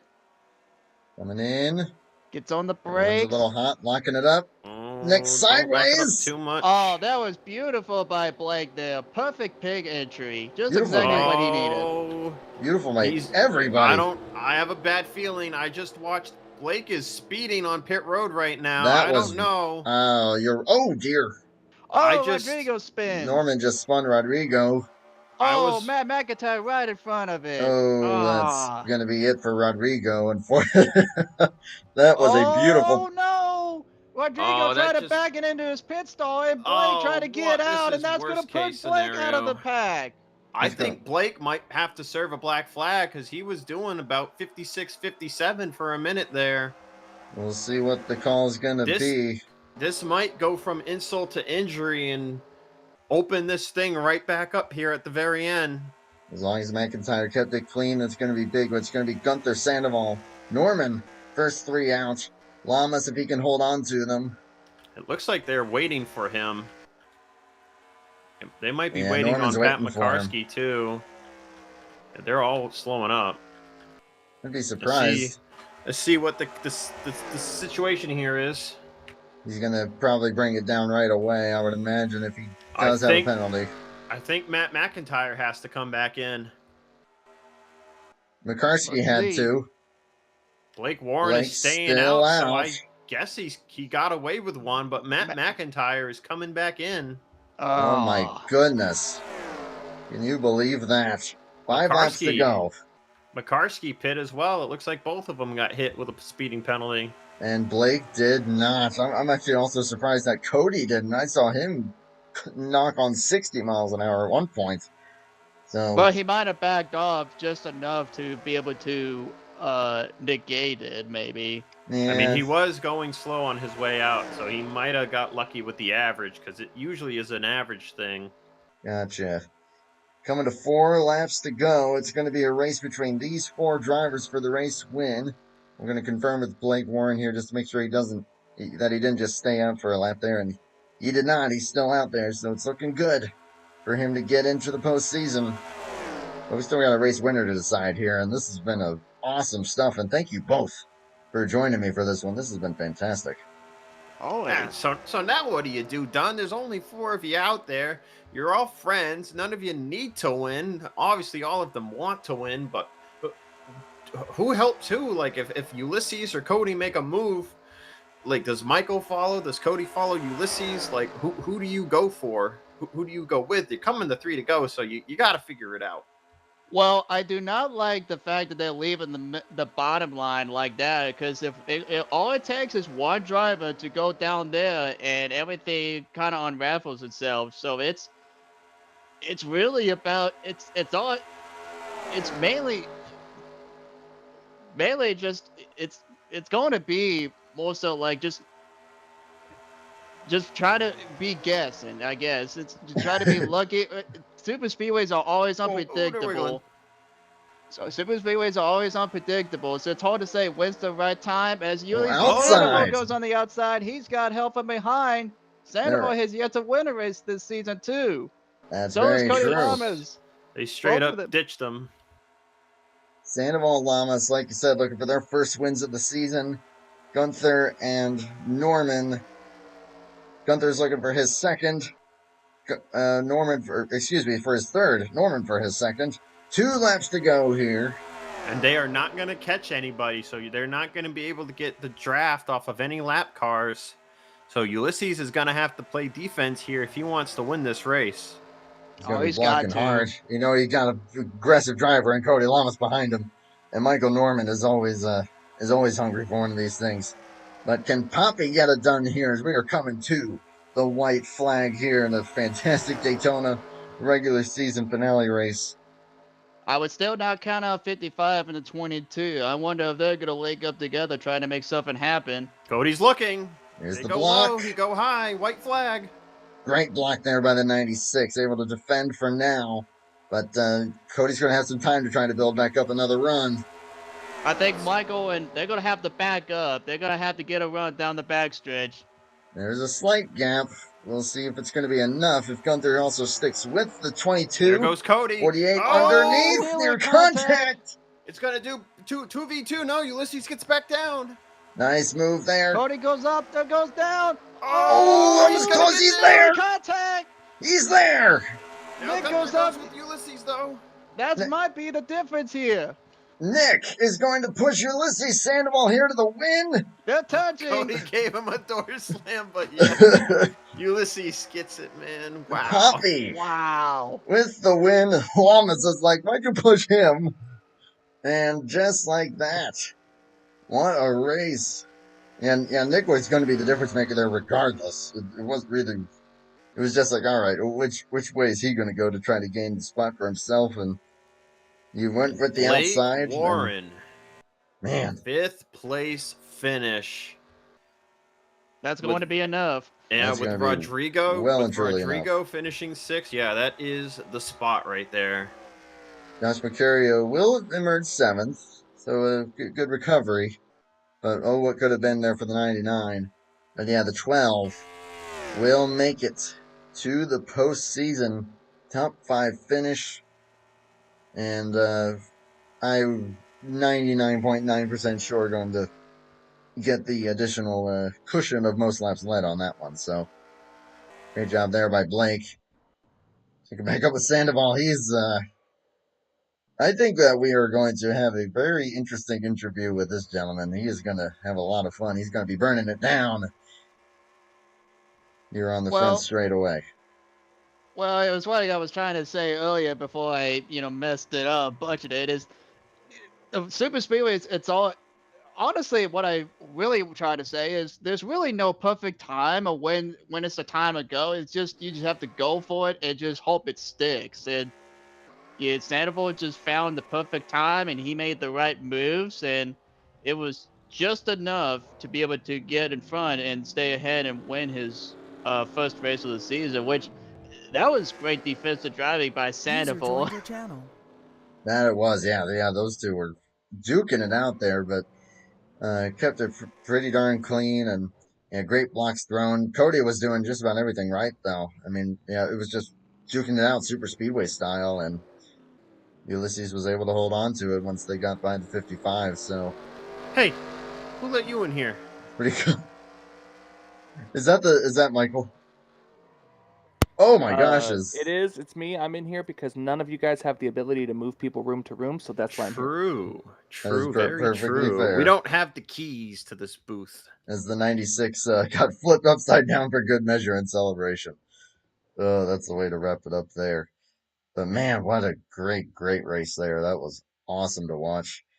I think let's see if we get back into it here. So Ulysses gets it over Cody Lamas, 95 thousandths of a second, going to be the official margin of victory. Only 200th separating second and third there. Lamas and Gunther. Norman will emerge fourth. Last car in that lead draft there. And then Blake Warren, top 5, making it to the postseason. And Allison Rodrigo. And then Mercurio McCarskey, McIntyre, going to come up short. But will emerge ninth. Seth Cole rounds out the top 10. Austin LaPlante got disqualified, apparently. And then D. Young and Levi McIntyre, excuse me, are the full finishing results. Yeah, once that incident with Seth Cole happened for LaPlante, it was going to have to take a miracle for him to get his way in. And unfortunately, it just wasn't meant to be. Yeah, unfortunately not. But he gritted it out as long as he could. And I give him credit for that. I think we'll go ahead and just go down the order here, or up the order, I guess you could say. We'll start with Nick Gunther. If we can get a word with him. Emerge in third place there after a hard-fought battle there with all four of them were fighting mighty hard. And that's how it ended for all of them. But Nick is officially in here. Do you copy? Hello. Hello. Third place, my man. Another great run for you. But yeah, it was coming down to pretty much all you guys. You had the lead there for a while, and then they kind of freight trained you. But I wanted to ask you, when I knew that you pretty much had to make the decision there in 3 and 4 of, all right, who do I push? What went through your mind in making that decision? I wanted to push neither of them. I was just trying to see if I could get enough steam to make the very outside line work. I know I saw Ulysses making the running the middle and Cody was running the bottom. Like yeah, I know I could have pushed Cody to the win. I know I could have, but I wanted to try it for myself to see if I could get something going on the outside line on the third lane, see if I was making a 3-wide finish. Yeah, that's perfectly fair. But no, yeah.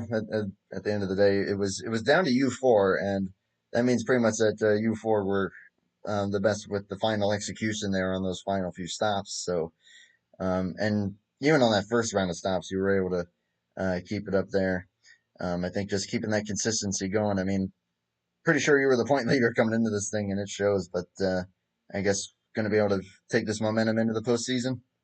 I mean, I just didn't really have anything to race for, honestly, for this race. I was gonna either just consider just pushing either Blake or Matt to the win, but they unfortunately weren't anywhere near at the very end. So I'm just like, well, I might as well just defend as long as I can. I just got completely dummied. Wow, that was like the dumbest thing I could have ever done in my life. But yeah. So let's talk about that, Nick. There was a point there in stage 2 where you are pushing Blake Warren, who is leading the race. So was that just automatic? Like, he's in front of me, I'm just going to stick with him and push him.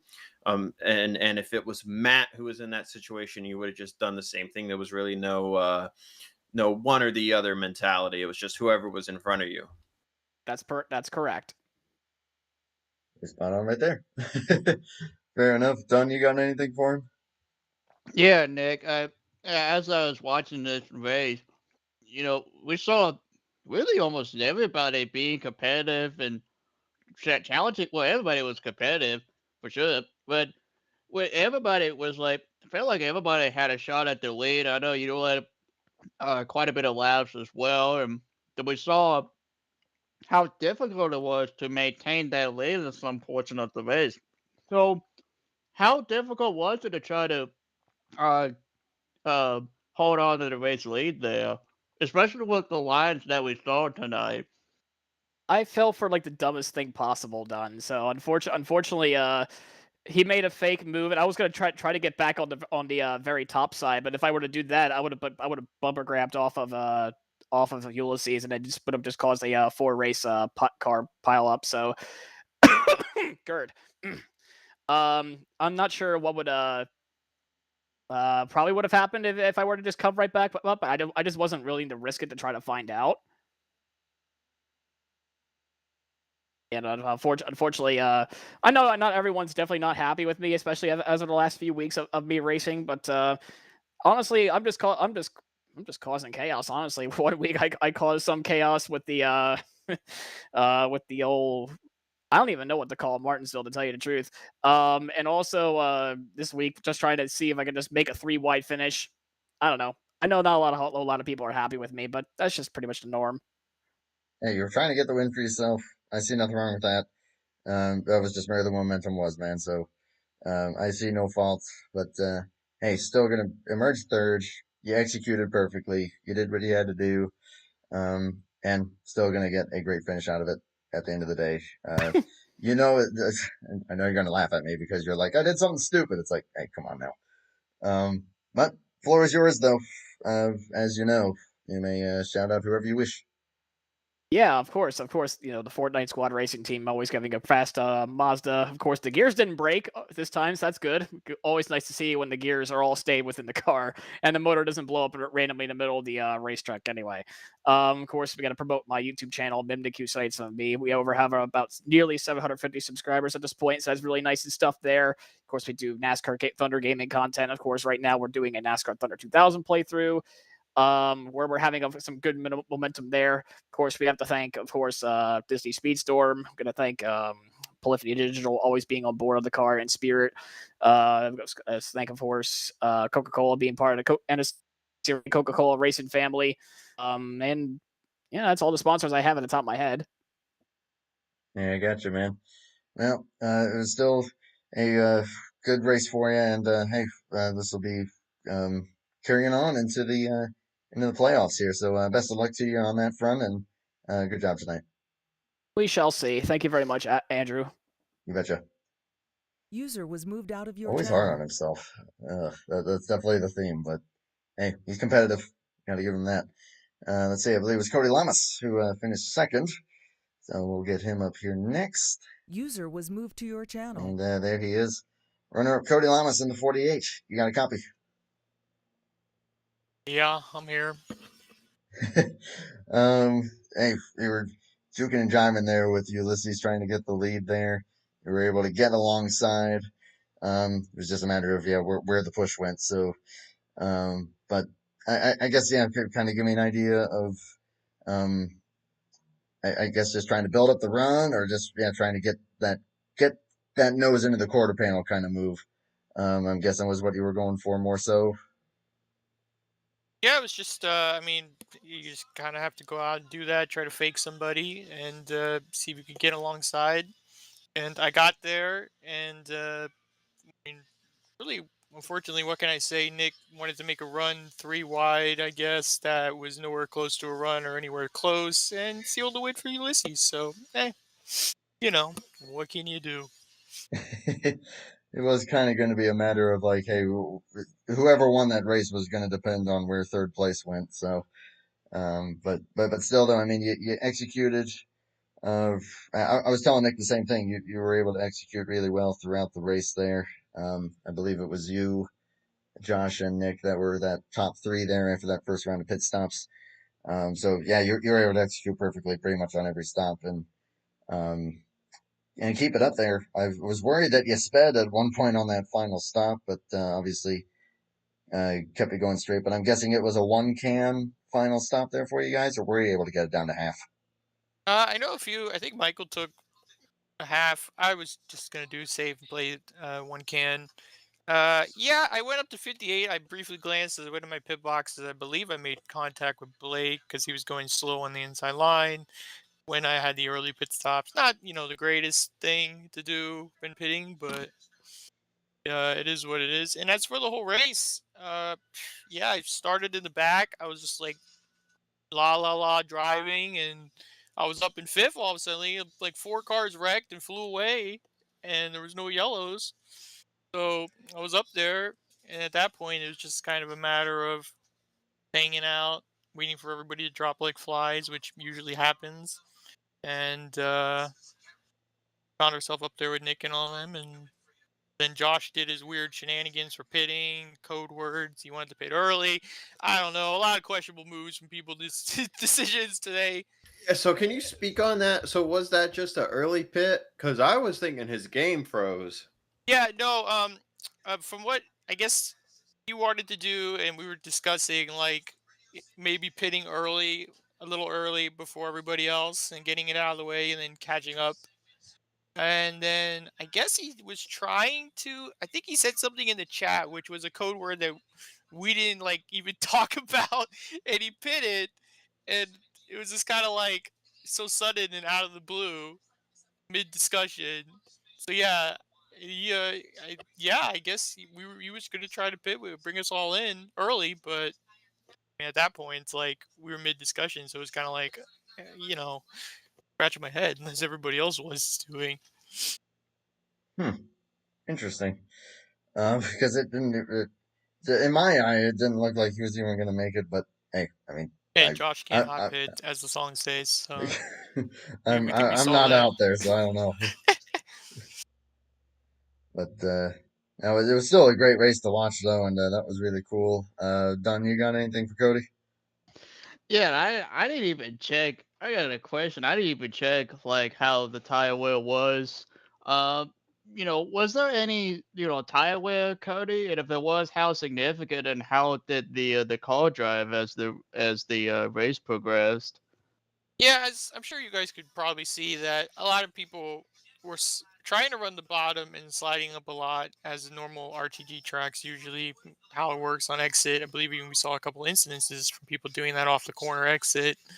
But no, it was just good, consistent tire wear. You would lose a good couple chunks coming in during a run. And about, I think, midway through that run, I believe I was pushing Matt.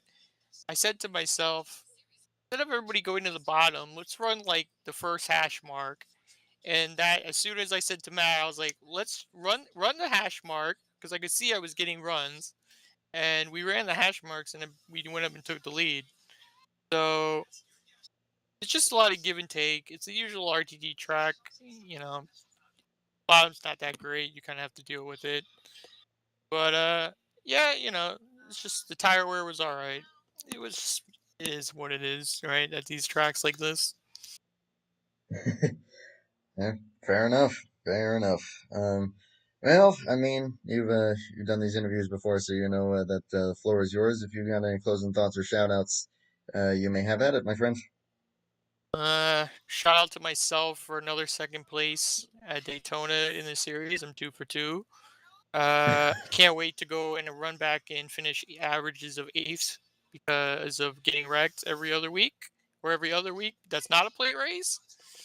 So it's either, I guess it looks like it's either a 2nd or an 8th in my record in this series. So hopefully now that the playoffs are starting, we can get the Toyota curse out of the way, or maybe it's the Chevy curse. I can't tell if the Toyotas are bad and the Legacies are cursing this car, or the Chevys are mad that I'm not running a Chevy and they're cursing me that way. So maybe I'll have to go back to Chevy after this Toyota experiment or something if it doesn't work out this season. That's what I was Definitely, thinking yeah, threw these earlier. two off. Yeah, we were talking about me and Andrew. We were talking about that earlier. It was like running the Toyota. He was like, Andrew was like, he's like, the Toyota was like, is it really or something like that? And I saw it was like, oh my god. Yeah, I figured when I was like, ugh, another next gen series, I was like, let's spice it up and let's run a Toyota. And then the first Daytona race happened. I finished 2nd. I was like, oh, gonna work out. Maybe it'll work out. And then ever since then, I've been just getting wrecked and finishing like literally 7th to 8th every week. So I'm just kind of like, I don't know which way this curse is going. Maybe I shouldn't wear a Chevy shirt when I'm driving a Toyota. I don't know anymore. Oh man. Well, still a great drive and a great result, and hey, we'll see what we can do for it in the postseason, man. Just best of luck. Yep, thanks. User was moved out of your That's channel. 2 for 2 on very interesting So- interviews here. I got a question. Hit me. After I've done quick math and after getting my answer from somebody, the person who made it into the playoffs final spot will be Blake Warren. Would you guys like to interview him after the race winner or no? Absolutely. Yeah, we could definitely Yeah. do that. We could Yeah, definitely we'd do love Oh, do that. you want to. to do him first or Ulysses? We'll do Ulysses. We'll do Ulysses and then we'll get first, Blake, yeah. and then we'll wrap it up after that. So we'll get Gotcha. Ulysses User in was here. moved to I your think this is channel. going to be a fun interview. Ulysses, you got a copy? I have never What's been up? I have never been in a booth with so many broadcasters. We Michael got doesn't Zach count. Rogers, Tom Lapred, Andrew Miller, and the third commentarist, whose name I tend to forget. No, it was just us three. Michael's just up here moving people. So you're safe there, but hey, you got the win, my man. Great job. First win of the season. Great blocks. You were able to keep it clean there, and then once you guys got side by side, of course, things did kind of work out for you. But no, you executed great. You were able to get back up into the draft there at the end. What's going through your mind, my man? Oh my god, this win is like a relief for me because in the standings you can always see most of the drivers, one win, two wins, and there's one empty space. That's always me. And it's not only this series; it's then much of the series. I mean, like the top three with the most points, and I have no wins. And the only reason I'm consistent enough is because some people just don't show up to some races, and they have better finishes than I do. So this, at least with this win, I'm motivated for what's to come in the chase because I have other series as well that I'm racing for the championship as well. We got Brand Time, and we got here. We have Icebreakers and Budweiser. Yeah, man. And yeah, we'll see what you can definitely see what you can do going forward with that. Of course, I'll pass the questions over to Dunn or Zach if you got anything for Ulysses. I think they're waiting Apparently for each other. nothing. Yeah, I'm just trying to think of something. Yeah, I mean, if you got nothing, it's okay. You don't have to. Zach, you got anything?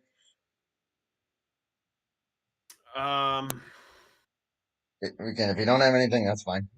Don't worry, I don't bite. Nothing off the top of my head. I'm sorry. Well, this is the first. Well, this is how do I call it? Historical moment for me, because this is my first win at a broadcaster race. Oh yeah, how about that? That's pretty sweet. So glad that we could get that out to the masses. I guess the one last question that I'll ask you here is at one point there you were in a 4-car train trying to catch the front three, which ended up being the front two. But you were glued to Blake Warren's bumper there. I guess just kind of give me an idea what the mentality was of just trying to push and trying to get back up there, and obviously kind of what it was like to be able to get back up there finally. Oh well, when we got out of pits, we all were very stretched out. So I offered Michael a deal. If he came back up with us, with Allison and I, we would push him back to the front, and that's what we did. We offered you a deal, let's say. I would say so. What's he going to get in return for that? A shot at winning the race. There you go. Well, yeah, that's true. I mean, I guess that did benefit you both, didn't it? I do Yeah. have one on top of my head. Go for it.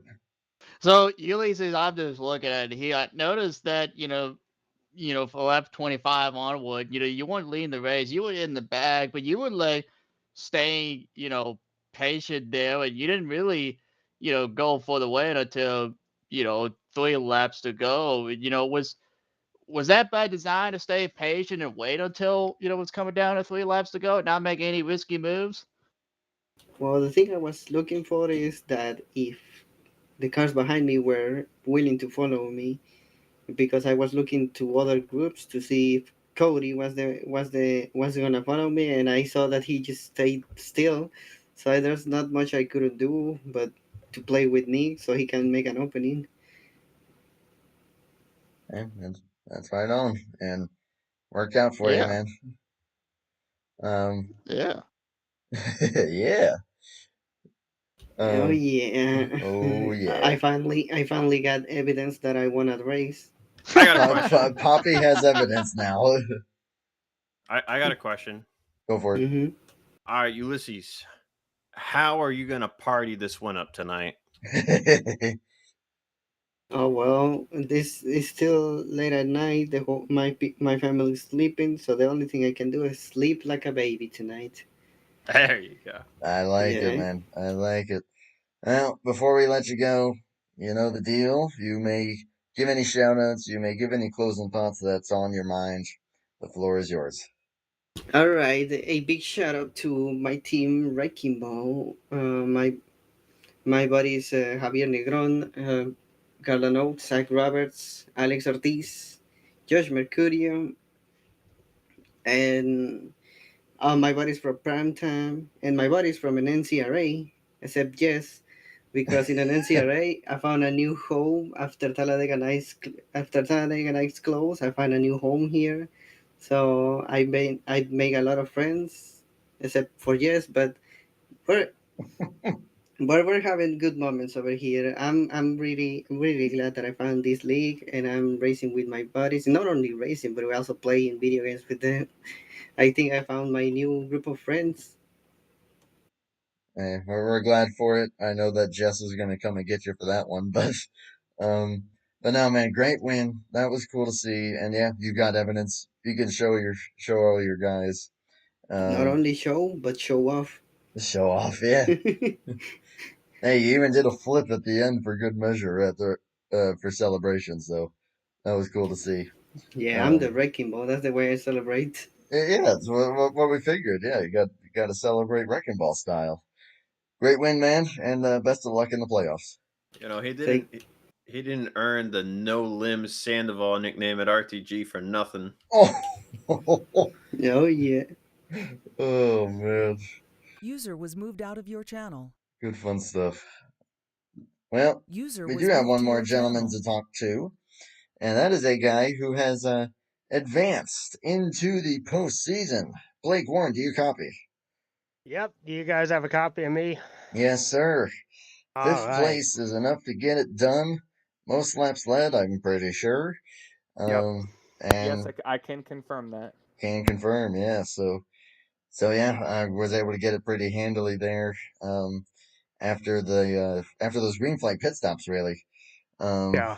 So, but yeah, man, it seemed like once you took the lead there, it was like Dale Jr. there for a while. Obviously, you fell out of winning contention at that Well, point, but well, go ahead. I was gonna say I hope that you guys like stole this because you guys need to know what exactly happened on that final pit stop because it could have all gone away, truth be told.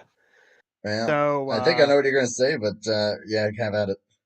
All right, so I mean, you guys obviously saw me getting blocked in and everything like that. So that was definitely the biggest issue, but we had a little bit of extra chaos decide to dollop itself on top of that because when I came into the pits, I just about smoked and blew out my left front tire. So that was going to be a problem. And then, as I was scrambling to just check what the tire temperature, what the tire wear was, when I cycled around on my wheel to be able to select which tires I wanted to pit for, I accidentally had selected the right side tires. And had the tire blown, had I not realized, that it was still full of air, it was like, oh crap, I'm going to have to run around the track again, potentially lose a lap. And then that could have gone anything to the 738. Like he could have made up more position, something could have happened, but And to that point, Blake, I'm sorry, I just want to interject on the point of you checking your tires.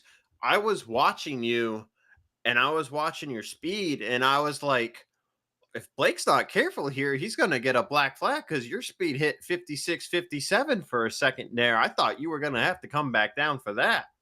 Yeah. I was listening to the broadcast in my ear and I was like, you know what? He's got a good point. Yeah, I almost sped, but I wasn't paying attention to the speed. I just kind of kept my foot steady and then left it in second gear and was like, that should be just about enough that I can be able to make sure that like I don't slow down into the 40s or anything. But yeah, I'll say this much for myself. I'm happy to have advanced and everything. the two moods of it is that I certainly wish that Matt had a shot at it at the end, considering how tight that points battle was. Like, I mean, it really could have come down to the last position. And, you know, while that extra insurance is good for me and it allowed me to kind of relax, the other piece of it is I wasn't really focused necessarily on the whole encompassing final spot. I felt that I was really fast and people were willing to work with me. So getting blocked into my pit box, I was more upset that I lost the draft. I was hoping to go for a win. And certainly people were willing to work with me to help get me up there. So, you know, once the white flag flies, you know, you have no idea what exactly is going to happen, who your friends and enemies are. But yeah, I mean, I'm happy to advance. It's just going to be really, really difficult because not many of these tracks are necessarily in my wheelhouse. I'm happy to be here, but usually once you're sneaking in with this close of a battle, it's like, how good of a shot do you really have? And I'm certainly not Joey Logano, so yeah. Well, neither is Michael, so that's okay. Oh, he's got the right number for it though. Dunn, you got anything for Blake? Yeah, well, first of all, you know, congrats on, you know, making it into the chase. You know, obviously, you know, like you said, not that you wish you wanted, you know, to have more of a good battle with you and Matt there. But I was just, you know, I got two questions. One, you know, what happened in turn four of like a lap 10? Because it looked like that you drifted up, and then when you turned left, but then there was like that part of the track where the car just turned down to the track more and cut across Nick Gunther. So what happened there? Oh, you're talking about oh yeah, it was lap 10. Yes. I um you know what? I think that I was under the assumption that the 99 was getting like a really good push, like there were more cars backed up there. And also I just kind of figured that, you know, while Nick is definitely trying to work with me, the inside is skatey. Like I could already kind of feel that it was a little antsy down there. So truth be told, I just kind of swung it up, or at least thought that I swung it up to try and get that additional push from behind. But looking at the replay, there was a massive gap between Ulysses and Josh. So, you know, it was effectively a stacked up 2 on a gapped out 2, and it's like nobody's going to win in that situation. I'm just thankful that, you know, even though that I like locked up the brakes and everything like that, I'm happy that Nick and I both spun more around each other and didn't crash into one another or crash into any hard walls or anything like that. So, you know, yeah, I was definitely surprised and definitely call that more of a racing deal. That might have been a little bit of warmth as well, but and I do want to apologize. My demure attitude has actually improved a little bit. Looking at the playoffs, we're at Michigan, Dover, Watkins Glen, Chicagoland, and Talladega. Like 3 of those tracks I've done decently well at. Watkins Glen is probably going to be my hardest track, but I guess maybe if we can get something going right, Talladega, maybe we can get into the Final 4. Well, Just for see what happens for that. Just for You never know. clarification, it is not winning you're in. You have to point your way in. Oh, There you go. That's good to know there. So yeah, I mean, as you heard from Blake there, yeah, these guys got a few races here to try to point their way into Homestead, which is going to be February 9th. It's Michigan, Dover, Watkins Glen, Chicagoland, and Talladega.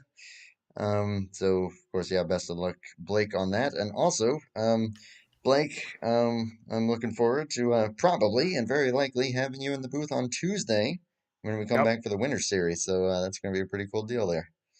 Yep. Definitely excited for that. It certainly has been a very long time since you and I have co-commentated on something, and looking forward to the magic that may bring. Right on, man.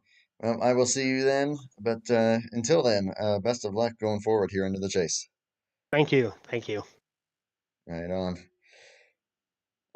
Dunn, I'll start User with was you. moved out of your Any channel. closing thoughts for tonight's race?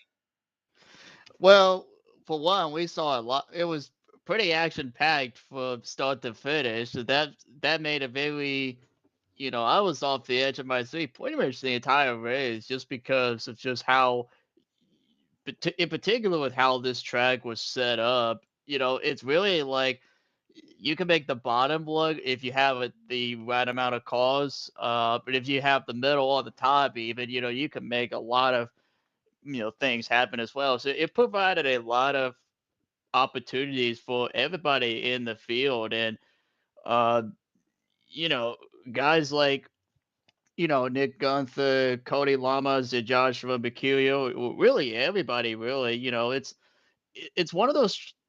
This is the kind of track, at least with this one, where it really brings in like everybody, into contention to win, which is how the drafting is as well, to the point where you can get so many big runs out of it. And it as we saw for the entire race, we saw a lot of drivers going up high, going down low, and making passes here and there, three wide even. It was a very entertaining race from my perspective, and it once again, what an incredible win for Ulysses Sandoval. I know he's been, he's been sleeping like a baby. He said in his interview, and getting that much needed win and well deserved win. But now I just kind of think, could this be a momentum shift for him?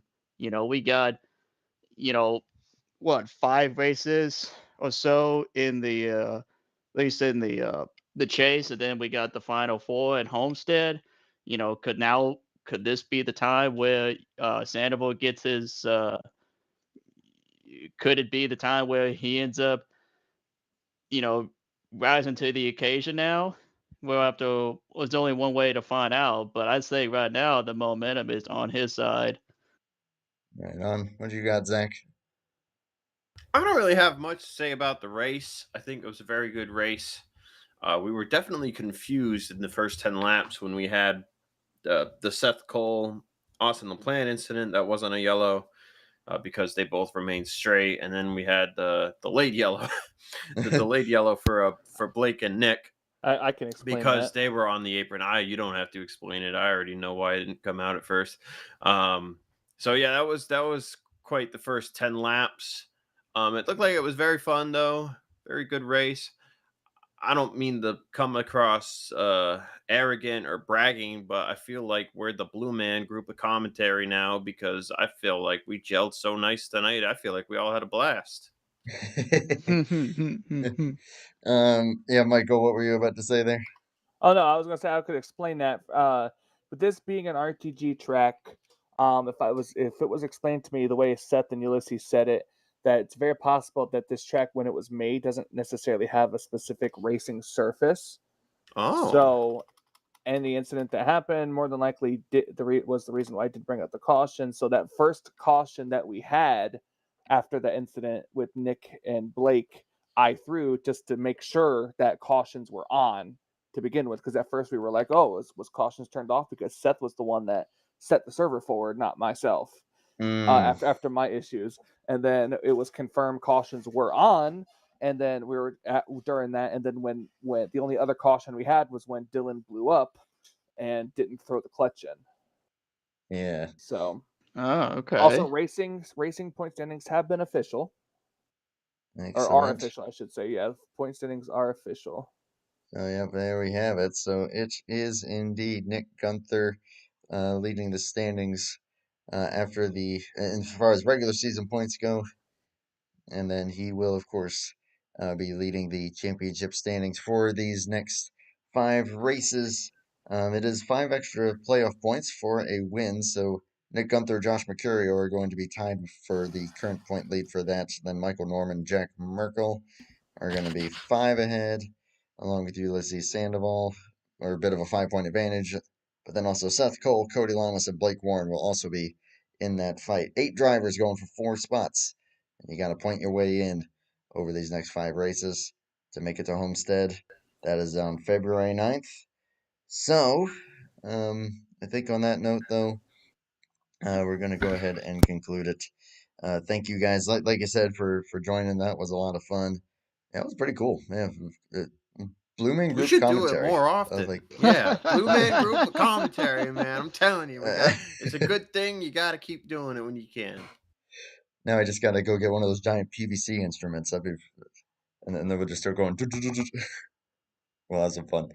But no, yeah, thank you guys. Thank you, Michael, for putting this deal on and for having me broadcast these last few races. Hopefully, this won't be the last one. I might have you come back. It just depends on the money situation. Yeah, man. Yeah, man. We can talk a little bit here once I wrap this up. But congrats to Ulysses Sandoval on the win. Thank you to everyone who came out to race tonight.